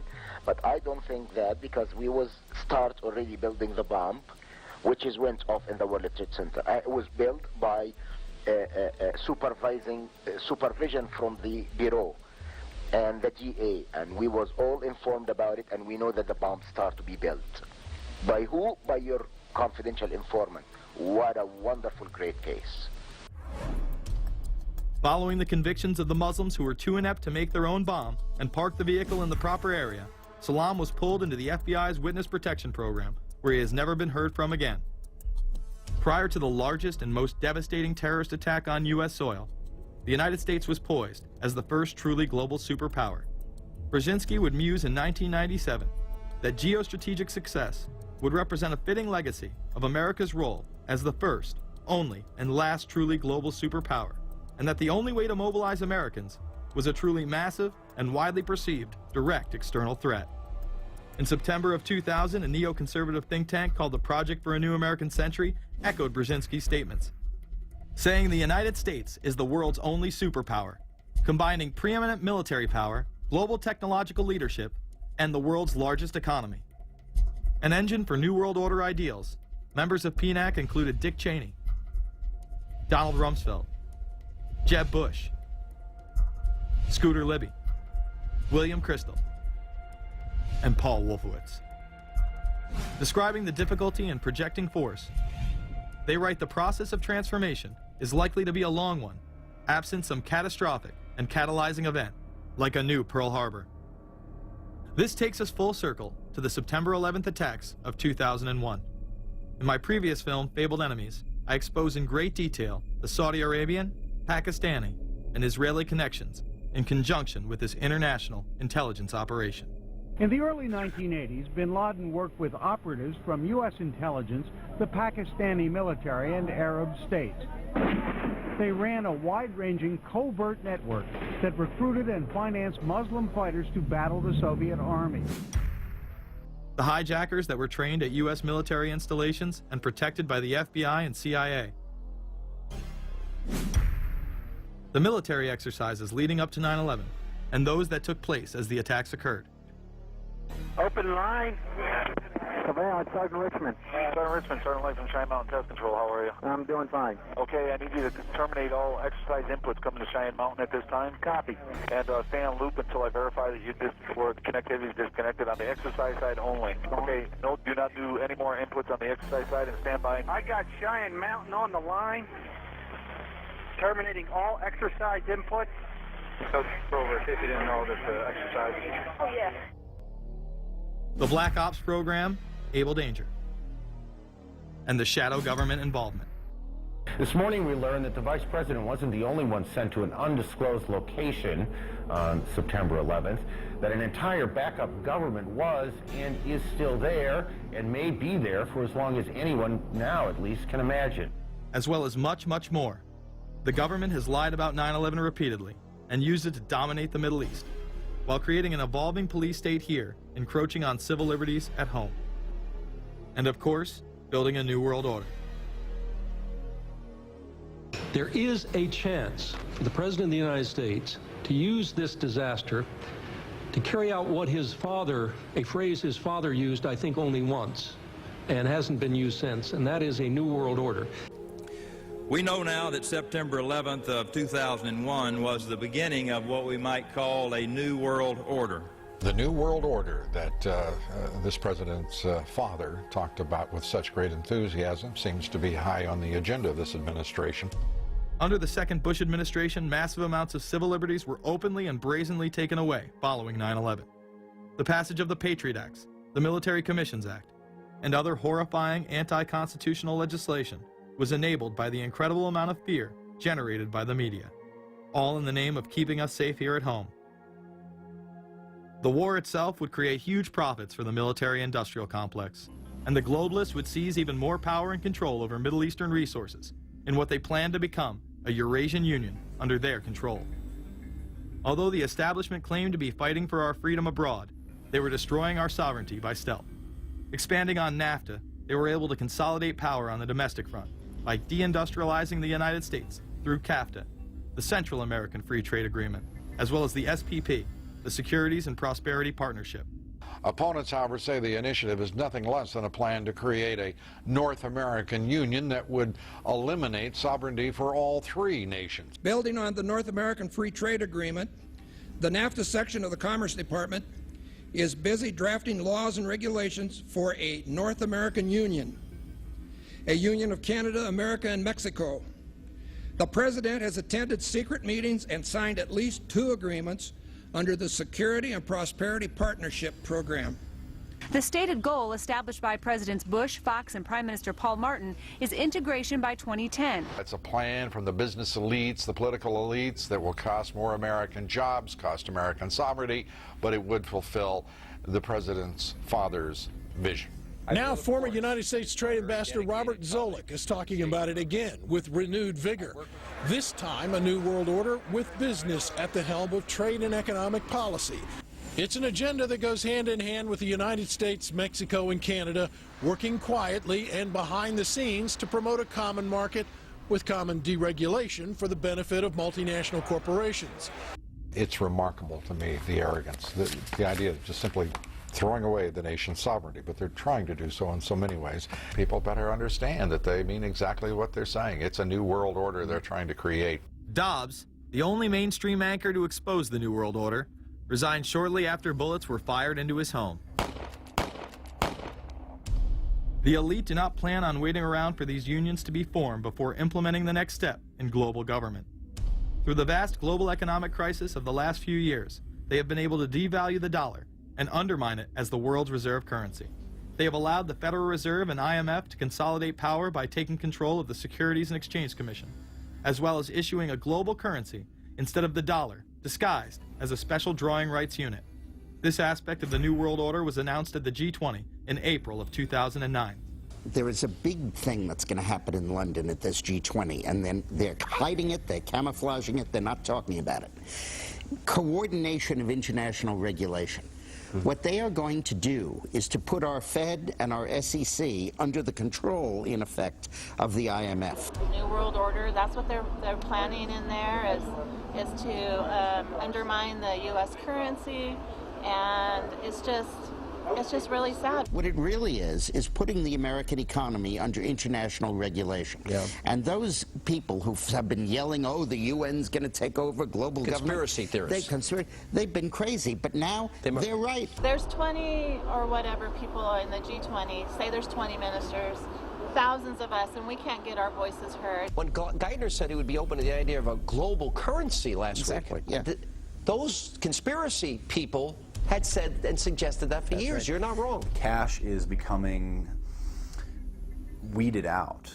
Cash will most likely be eliminated or extremely difficult to use in many situations, so that you'll have to use the global currency or the electronic currency. Even though a physical global currency is yet to exist, groups such as BRIC are openly promoting a new reserve currency, which is a conglomerate of Brazil, Russia, Indonesia, and China.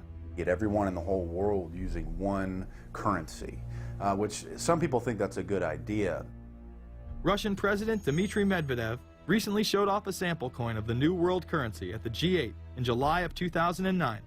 We have also agreed today additional resources of $1 trillion that are available to the world economy through the International Monetary Fund and other institutions. This includes 250 billion from special drawing rights, the reserve currency of the IMF, drawing rights that will be issued to countries who are part of the International Monetary Fund. I think a new world order is emerging, and with it the foundations of a new and progressive era of international cooperation. The head of the European Union is also calling for global government. 2009 is also the first year of global governance, with the establishment of the G20 in the middle of the financial crisis. Gordon Brown has called for a world constitution. We now need nothing short of a world constitution for the global financial system. Both Gordon Brown and Barack Obama had been groomed to be the next Anglo-American spokesman for this new world order after Bush and Blair stepped down. Here is Gordon Brown in front of the CBI prior to him being chosen to become Prime Minister. And it's only now that we can begin to understand that the world order that globalization brings and what it's going to look like. But what does the new world order mean for countries like ours who are looking to succeed? And the question for us is how we meet and master all these challenges to ensure that Britain enhances its competitiveness in the process and realizes what I believe is our destiny of success in this new world order. A new world is emerging. It is a new world order with significantly different and radically new challenges for the future. President Barack Obama has also espoused similar views on globalism. Here he is in Berlin, Germany, in July of 2008, in what media have dubbed his New World Order speech. Well, there have been extraordinary scenes in Berlin tonight as thousands of people gathered to hear Barack Obama deliver key foreign policy speech on his current European tour. The Democratic presidential hopeful laid out his vision for America's place in a new world order. In this new world, such dangerous currents have swept along faster than our efforts to contain them. And that is why we cannot afford to be divided. No one nation, no matter how large or powerful, can defeat such challenges alone. But the burdens of global citizenship continue to bind us together. In this new century, Americans and Europeans alike will be required to do more, not less. Partnership and cooperation among nations is not a choice. It is the only way, the one way, to protect our common security and advance our common humanity. That is why America cannot turn inward. That is why Europe cannot turn inward. America has no better partner than Europe. Now Now is the time to build new bridges across the globe as strong as the one that binds us across the Atlantic. Now is the time to join together through constant cooperation and strong institutions and shared sacrifice and a global commitment to progress to meet the challenges of the 21st century. Barack Obama also became the first sitting president to ever become the chair of the Security Council for the United Nations, which only further cites his allegiance to world government. In an era when our destiny is shared, power is no longer a zero-sum game. No one nation can or should try to dominate another nation. No world order that elevates one nation or group of people over another will succeed. No balance of power among nations will hold. The traditional divisions between nations of the South and the North make no sense in an interconnected world. I think his task will be to develop an overall strategy for America in this period when really a new world order can be created. It's a great opportunity. The globalists, who know that Obama is going to promote their plan, want to make him such a superhero that nobody will question what he's doing. He is very much a product of the system that he is now technically in charge of. Obama alone, or the Democrat Party alone, is not responsible for his massive rock star status. It's been done by the media. This establishes that Obama is an unapologetic globalist who holds no one nation above another, despite its policies. Perhaps we should move towards a society more like China if that's the case. After all, on the 60th anniversary of the communist Mao regime takeover, the Empire State Building, once a proud symbol of the United States, was lit in the colors of the Communist Party halfway across the world. In fact, following the United Nations Copenhagen Conference in December of 2009, the Washington Post ran the headline, "Copenhagen Climate Deal Shows New World Order May Be Led by U.S., China." The Copenhagen Conference was disguised as a summit that would save the planet from man-made global warming by cutting carbon emissions. When taking a look at the almost 200-page document that was being proposed, it becomes evident that this was yet another attempt to establish global government and set up a global tax. In Section 38, it states, "The scheme for the new institutional arrangement under the Convention will be based on 3 basic pillars: government, facilitative mechanism, and financial mechanism." In Section 47, subsection F, it discusses cap-and-trade schemes and carbon taxes and the use of new and existing flexible carbon market mechanisms. These cap-and-trade schemes were just that, a scheme to further transfer the wealth from the poor to the ultra-rich. One of the ways it will drive the change is through global governance and global agreements. The fact that our president even attended should be considered treason. Just weeks before the conference, ClimateGate hit the media. Secret emails confirm that many of the United Nations lead scientists had engaged in fraud in order to promote the idea that man-made global warming was occurring and that carbon dioxide was a toxic gas. In reality, they admitted the Earth had been cooling for the last decade and that they had destroyed the source data in order to ensure the scientific community would be unable to review their findings. Bill Jones was forced to resign from his position at East Anglia University, and Penn State has launched an investigation into Michael Mann. Because of the scandal, many countries refused to sign the agreement, and instead only 25 heads of state, including rock star President and Savior Barack Obama, signed a much shorter and broader accord. The document states that a high-level panel will be created, and that parties will be subject to domestic auditing, supervision, and assessment. The climate conference in Copenhagen is another step towards the global management of our planet. The idea that carbon dioxide, the life force for plants here on Earth, is a toxic gas and should be taxed is laughable. There have been numerous periods of time in which the Earth has had vastly more carbon in the atmosphere than present day. In areas where there have been volcanic eruptions which emit large amounts of CO2, plants have benefited, and there is no negative impact on the surrounding environment, as well as indigenous people from the excess carbon dioxide. The globalists promote this theory to keep mankind in fear, not only for the establishment of a global government and a global carbon tax, but the literal control of the entire planet. An even darker side to the scam of man-made global warming exists. In reality, it's about population control. Ted Turner reveals himself here in this interview with Charlie Rose. We've got to stabilize the population. When I was born, there were what's wrong with the population? I mean, too many people. That's why we have global warming. We have global warming because too many people are using too much stuff. We've got to stabilize population on a voluntary basis. Everybody in the world's got to pledge to themselves that 1 or 2 children is it. Not doing it will be catastrophic. We'll have 8 degrees, we'll be 8 degrees hotter in 30 or 40 years, and basically none of the crops will grow. Most of the people will have died, and the rest of us will be cannibals. Civilization will have broken down. What the few people that are left will be living in a failed state like Somalia or Sudan, and living conditions will be intolerable. The droughts will be so bad there'll be no more corn growing. Not doing it is suicide. Unbelievably, when Turner met with other globalists, David Rockefeller, Warren Buffett, Bill Gates, Michael Bloomberg, and even Oprah Winfrey to discuss population control, they were portrayed as superheroes. Behind closed doors on this New York campus, a secret gathering of some of the world's most powerful people. Gates, Buffett, Bloomberg, Winfrey. It was like, well, it was like the Super Friends. In the great hall of the Justice League, there are assembled the world's 4 greatest heroes.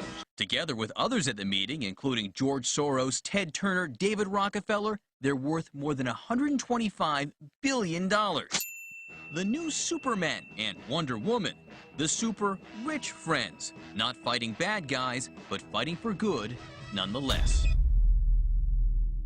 Would a superhero call for a one-child policy? Would a superhero call for population control? In a recent interview, he claims that 2 billion people would be ideal. That means 4 billion plus must die to accommodate a man who owns more acreage than anyone else on the planet. Let's not forget that Ted Turner is the president of the United Nations Foundation. There are countless examples of how we are being indoctrinated to accept these kind of conditions and believe that man and his activities are the problem. From the promotion of climate cops, we're the carbon cops and we're on the lookout for energy wasters, to phony liberals and conservatives getting together to promote climate change. Hell, let's face it, we're polar opposites. We couldn't be further apart. I'm on the left. And I'm usually right. And we strongly disagree. Except on one issue. Tell them what it is, Reverend Pat. That would be our planet. Taking care of it is extremely important. We all need to work together, liberals and conservatives. So get involved. It's the right thing to do. Now there you go again. The New World Order will stop at nothing to achieve planetary dominance. Whether it be assassination, wars based on lies, and even a phony environmental movement. So it should come as no surprise that they have been tracking, tracing, and databasing our lives for years.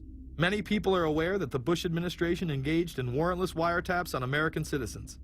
What they don't understand is that it's come out in court that all the major telecommunications companies have been secretly storing every piece of data received from our phones and our computers and handing them over to the National Security Agency. You heard about the government secretly listening in on phone conversations without a warrant, but there is evidence that your email is also being tapped. The government has been intercepting most emails as part of its terrorist surveillance program. That program has been criticized as illegal because it's missing an important ingredient: search warrants. Several years ago, Klein says he came to suspect that AT&T had installed secret computer gear designed to spy on internet traffic at the request of the National Security Agency. This is just a small part of the picture, as AT&T was not the only company involved and emails were not the only issue. The NSA was installing Norris Insight systems, which are capable of monitoring billions of bits of internet traffic per second. It was also able to monitor any calls trafficked through its system, all websites visited, all instant messaging, and separate types of transaction records. The secret room at AT&T contains gear which enables the government to look at every individual message on the internet and analyze exactly what people are doing. Here's another document. It mentions a company called Narus. Narus makes computer software that can swallow and analyze 10 gigabytes of information every second. That means it could go through all the information in all the books in the Library of Congress in a little over 15 minutes. The documents Klein and others were able to produce were then censored by the NSA. Bankston isn't allowed to talk about the documents in detail. The government has since had them sealed, but he says what is in there boggles the mind. We are talking about a substantial portion of all the communications traffic in the United States. The policies have been shielded by the Obama administration and continue to this day. Attorney General Holder has publicly stated lawsuits be thrown out of court, and after several attempts, Klein and other cases were thrown out as well, once again citing the national security of what used to be a constitutional republic, not a massive corrupt slave state. Living in the New World Order, when it's close to completion, for the average citizen, for people like you and me, is going to be essentially slavery. We're never going to be able to get ahead. We're never going to be able to amass enough wealth, essentially to retire or to do what we want to do in life. We're going to constantly be working for the man. They're creating essentially a two-class system. So it's going to be an inner ruling elite and then everyone else. And I got news for you. You're everyone else. The New World Order that is currently being built revolves around creating a global technopoly ruled by the elite, in which they dominate and control a severely reduced populace, which they treat as their pets. In the New World Order, the people are the enemy. Internal documents released in March of 2009 reveal that the Department of Homeland Security is targeting citizens who discussed the New World Order, people with a Christian identity or sovereign citizens who argue that the government has gotten away from the intent of the Constitution and are strong states' rights advocates. People who are anti-immigration, stating, extremists will argue that immigrants are taking the jobs of U.S. citizens during times of high unemployment and without paying taxes. People who oppose the Federal Reserve banking system. People who display constitutional party or libertarian material. People who support Ron Paul. And those who have bumper stickers containing anti-government rhetoric. This document is one of literally thousands that make everyone a possible terrorist. This establishes a pattern of demonizing ordinary citizens while giving draconian powers to the state. You are considered guilty until proven innocent. As technology is developed, separate parts of their command and control system are beta tested around the world. Here at home, Boy Scouts are being trained to take on returning veterans and disarm domestic extremists, while national programs such as City Year are training young people to serve the government. I am change. I am fierce. In the United Kingdom, it has been established there are over 4 million CCTV cameras. That is around 1 camera for every 14 citizens. Their purpose is not to solve crime, as it takes 1,000 CCTV cameras to solve just one crime. It is to create a tattletale society in which everyone is under constant surveillance by the state and those around them. The company Internet Eyes is now paying people to log onto the internet and watch CCTV cameras in real time as they turn in criminals for cash. Families deemed by the state to be unfit in England have now been put under 24-hour CCTV supervision in their homes. This program has plans for 20,000 families in England, which is to double in the next 2 years. Your every move in both your home and the outside world is under constant surveillance by a criminal elite who operate above the law. As we are constantly under the microscope, their activities remain in the shadows. Obama extended diplomatic immunity to Interpol with Executive Order 12,425. Further empowering criminal behavior within our own government. In the Middle East, endless wars will continue. Under the Obama administration, we have sent tens of thousands of more troops into Afghanistan. All while the same network exposed in the Iran-Contra affair discussed earlier controls the opium trade. It was revealed in October of 2009 that the CIA had been funding puppet Afghani leader Hamid Karzai's warlord brother for the last 8 years. He is the lead opium dealer in the region. It seems the same cartel that was dealing drugs in the 80s and 90s never stopped. After all, how else could the government fund black operation programs across the board? The Karzai regime has whole sections of it which are drug-supported, and we can't touch it. We turned Afghanistan into the major supplier of heroin for the world. It happened under CIA supervision. This continues while many of the Taliban are literally on U.S. payrolls. Is there a possibility that we have Taliban employees?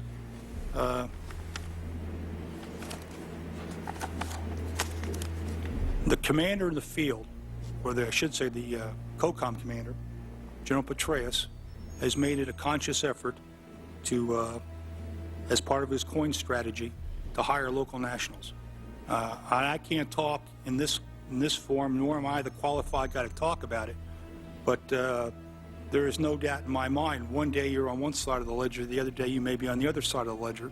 Biometrics have been instituted in both Afghanistan and Iraq, where individuals are subject to fingerprint devices, iris scanners, and electronic databases to screen local residents as well as DNA tests. This includes anyone within the populace of a combat zone. Someone has to go out there with the biometric registration equipment, take your iris scans, take your scans and get you registered in the system like that.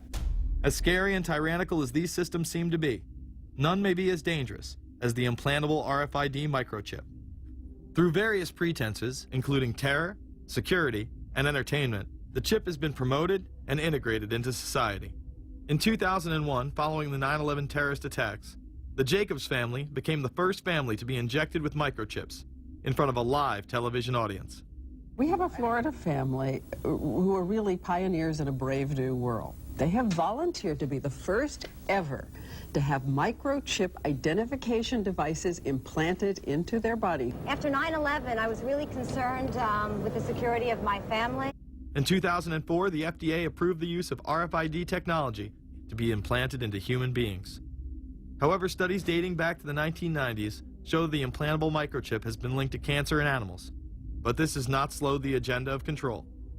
In Barcelona, trendies get chips in order to receive VIP status at the exclusive Baja nightclub. A simple swipe of the arm gets them in without a line, and it pays for their drinks too. The Mexican government also chipped employees for security measures in 2004. We were interested today to hear that more than 100 law enforcement officials in Mexico are having microchips implanted in their arms. The chips allow a person to be scanned, sort of like a cereal box at the supermarket checkout. Mexico's Attorney General and 160 of his deputies have had microchips implanted in their arms. It is to provide access, said the Attorney General, to the right people in exclusive areas. Today, aside from being promoted as a device that can save your life by storing all of your medical information in it, it is being promoted as the next generation tool for video gaming. Sega developer Yu Suzuki plans on developing gaming technology using implantable RFIDs. He states, people that have some sort of chips in their bodies, to be able to keep track of vital signs, so it doesn't have to be a scary thing. But you could put a sensor here, you know, a bit like the Matrix, as he points to his arm. It's not really something only in the future. Some people already have them, chips in their bodies. Suzuki is correct. It has never been easier to order a microchip online and implant it under your skin. Microchips implanted in your hand, arm, or shoulder is just the beginning. Some have already taken implantable brain chips that may enable the blind to see again, the deaf to hear, and much, much more, including the ability to download information directly into the brain and instantly communicate with anyone in the world, creating a worldwide mind. It's very interesting that the way that the New World Order is going is moving towards a system that is identical to that, whether it's going to be an implantable microchip, an RFID, a thumb scan, whether it's going to be some sort of a tattoo. Imagine a planet where every human being is required to be chipped at birth. This would be the final tool implemented in a command and control world government system in which the elite rule the masses with total control of their lives. This is, of course, a terrible predicament for those of us who are convinced that this system is slowly but surely destroying this country and has to be changed. But we can't count on the elected presidents to do it, and we can't count on the elected Congress to do it. We somehow have to mobilize the technological resources of the internet to create some kind of new political force in this country. So is there anything else about the ruling class we should know? Politicians, business leaders, and media figures are often portrayed as pillars of morality while they describe themselves as Christian conservatives. Nothing could be further from the truth. In reality, many of the elite are groomed at a young age to take part in occult rituals. Those who attend Yale are indoctrinated into the Order of Skull and Bones, an elite secret society cloaked as a fraternal order. Yale University is 300 years old this year, and were you to visit its campus, you would see that it still has exotic clubhouses, which look like tombs where Yale's legendary secret societies meet. Their prestige and importance have largely evaporated, but the rituals are still a secret. And so when we heard that some enterprising characters had managed to spy on the famous Skull and Bones Society, we couldn't resist. Skull and Bones, people say it's a fraternity at Yale University, but it's really a postgraduate organization. So it was founded in 1832.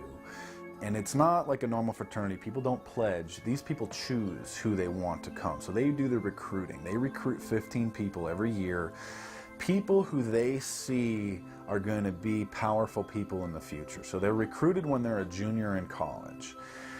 A lot of these people come from really wealthy and influential families because they know that this person has the resources to then elevate them to a position of power that can benefit the club.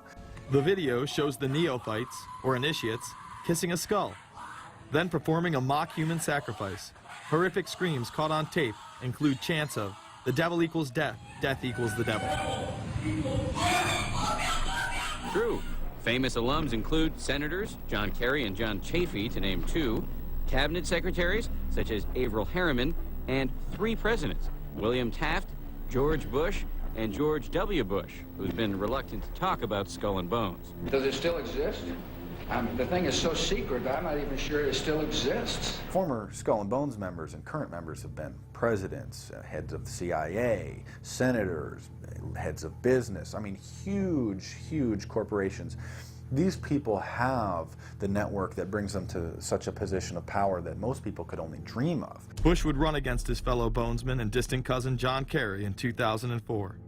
You both were members of Skull and Bones, a secret society at Yale. What does that tell us? Not much, because it's a secret. Is there a secret handshake? Is there a secret code? I wish there were something secret I could manifest. 322, a secret number? There are all kinds of secrets, Tim. You were both in Skull and Bones, the secret society. It's so secret we can't talk about it. What does that mean for America? The conspiracy theorists are going to go wild. I'm sure they are. I don't know. I haven't seen the web. Number 322? This is an elaborate, occult, ritualistic entry into this group that they are now a member of for life. This culture of death and the occult continues long after college. Later on in life, these pagan rituals carry on in the redwoods of Sonoma, California. What is the Bohemian Grove? Well, it's a kind of summer camp for the powerful, an all-male gathering in great secrecy. This group was formed in the late 1800s by artists, industrialists, and politicians. Bohemian attendees worship the owl as their deity. The Aztecs, Mayans, and other natives of Mesoamerica considered the owl a symbol of destruction and death. This is why the opening ritual for the club is the cremation of care. During the ritual, the effigy of a baby is rowed across the water by the Grim Reaper and given to a high priest, who then tosses it on a fiery sacrificial altar of a 40-foot owl god. It is an earth-based ritual in which care is burned away. The conscience is symbolically cast aside so that they may ignore the pain they have inflicted on others for the advancement of their own agendas. With this ceremony called the cremation of care, that begins the 2-week encampment where the body of dull care, symbolizing woes and concerns, is burned on an altar in front of a big owl statue. When that ceremony ends, they all start to cheer and yell. You have to ask yourself why it is that somebody would want to do that, let alone these elite people. And if you look at the elite throughout history, many of the people that achieve pinnacles of power are into the occult. They seek a supernatural way to gain power. Why are Christian conservatives such as the Bushes and Newt Gingrich attending the Grove? And I recognize I'm not going to be invited to Renaissance Weekend or that Bohemian deal where Newt, Rush, and Dick all sit in a teepee naked beating on tom-toms. Why does the media barely mention the Grove? Because many of them are in attendance. Late political cartoonist Phil Frank of the San Francisco Chronicle draws a reporter thinking about his loyalties to Bohemian Grove as he takes notes for a story. Stories about what happens in these redwoods are hard to come by. A campground statue reminds Bohemians to keep their mouths shut about the Grove. Many world events have been shaped at the Grove, including the creation of the atomic bomb. Discussions at the Grove in the 1930s helped lead to the development of nuclear power and the atomic bomb. Every Republican president since Calvin Coolidge has been a member, as well as many Democrats, including Jimmy Carter. If you look at the membership lists of the Bohemian Grove and the Council on Foreign Relations, the Bilderberg Group, a lot of the key level people are overlapping and are involved in numerous groups. In addition to pagan rituals that take place there, this all-male club also deals with darker themes through the plays Montezuma, which feature Aztec human sacrifice, and Faust, which feature Mephisto. Some of these plays are disturbingly flamboyant. Many of the elitists have a penchant for cross-dressing and singing show tunes. Perhaps that is why much of the all-male staff also happen to be homosexuals. Well, each year, many of them seem to have a stunt or try to come up with a stunt. Last year, in 1980, the popular button was Free the Fortune 500. Bohemian Grove that I attend one time at a time. It is the most faggot goddamn thing you will ever imagine. In 2004, the New York Post reported that gay porn star Chad Savage would be servicing moguls at the Bohemian Grove. In recent years, several politicians have been outed in scandals, including Senator Larry Craig, who tried to solicit sex from an undercover officer in 2007. Even more shocking, it was revealed in 2004 that right-wing blogger James Guckert, who had unprecedented access to the White House during the Iraq War, was actually Jeff Gannon, a madam and male prostitute for MilitaryStuds.com. During his 2 years writing for GOP USA and Talon News, Gannon officially made over 200 appearances at the White House. Oddly enough, over 24 of these visits would take place when there were no scheduled briefings. He failed to check in or out with the Secret Service on many other occasions, coming and going as he pleased. These type of activities are not new to the White House. In 1989, headlines involving callboys in the White House rocked the cover of the Washington Times. The Washington Times reported today that unidentified White House aides in the Carter, Reagan, and Bush administrations now are being investigated for using the services of a callboy ring. The paper reports that 2 of the male prostitutes were given a late-night tour of the White House last year. Hundreds of credit card receipts obtained by the Washington Times confirm that its clients were key officials of the Reagan and Bush administrations, military officers, congressional aides, and U.S. and foreign businessmen with close social ties to Washington's political elite. This ring extended beyond the White House and into Congressman Barney Frank's bedroom. Barney Frank, one of 2 openly homosexual members of Congress, acknowledged having used a male prostitute, whom he then hired as a personal employee. The man had keys to Frank's basement apartment on Capitol Hill. Frank paid him approximately $20,000 out of his own pocket to be his housekeeper and driver. But as first reported in today's Washington Times, the man was on probation for sex crimes and a drug conviction, and he ran a prostitution business out of Frank's home. Although Frank tried to claim ignorance, Stephen Goby, the prostitute in question, claimed that Frank was completely aware of what was going on and was even receiving free and discounted sexual services. The fix seemed to be in. Frank was threatening members of Congress to remain silent prior to being exposed in this sex ring. Massachusetts Democrat Barney Frank, a homosexual, threatened to expose fellow congressmen he knew to be gay unless they stopped spreading rumors. Questions stopped and Frank walked away with a slap on the wrist. Some members of the Ethics Committee were disgusted. Do we tolerate, do we condone a member of this body who knowingly permits a house of prostitution to be operated out of his residence? You have just heard one of the most edited, selective garbage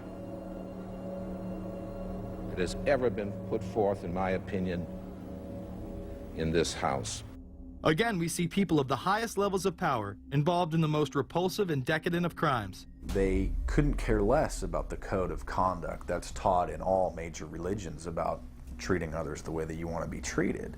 And then they masquerade, they put this false front on that they're like everybody else, because your average person wants to do right, believes in some sort of a karma, believes in some sort of a divine justice in the universe.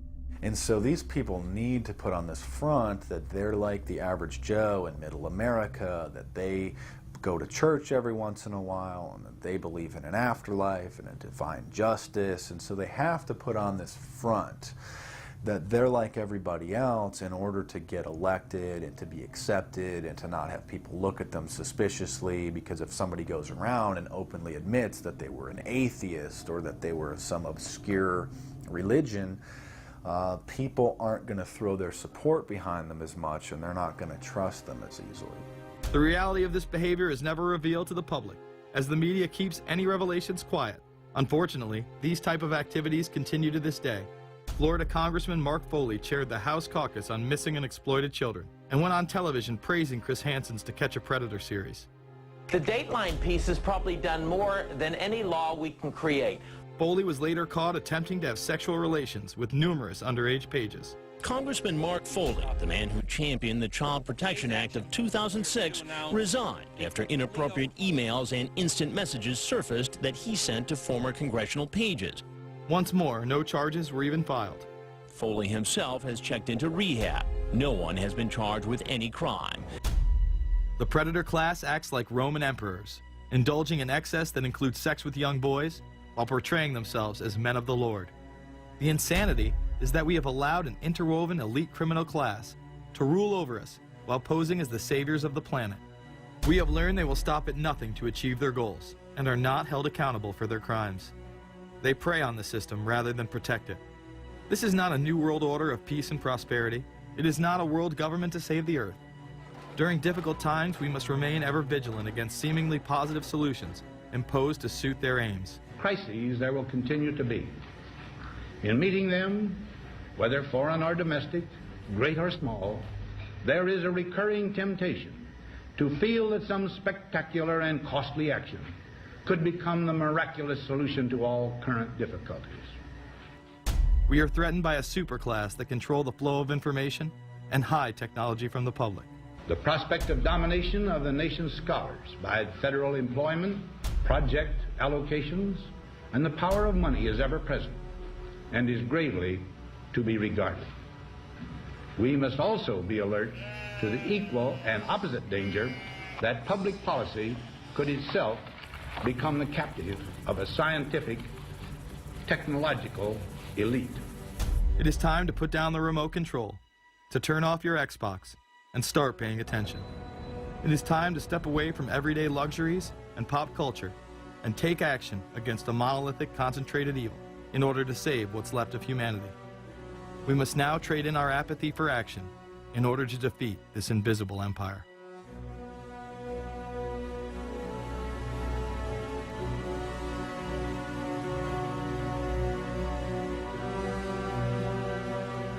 How set up are we to deal with this New World Order?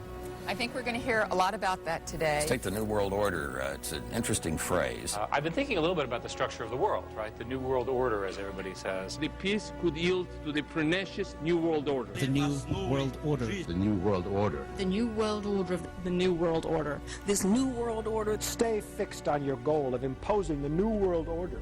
We kept talking about a New World Order. A New World Order.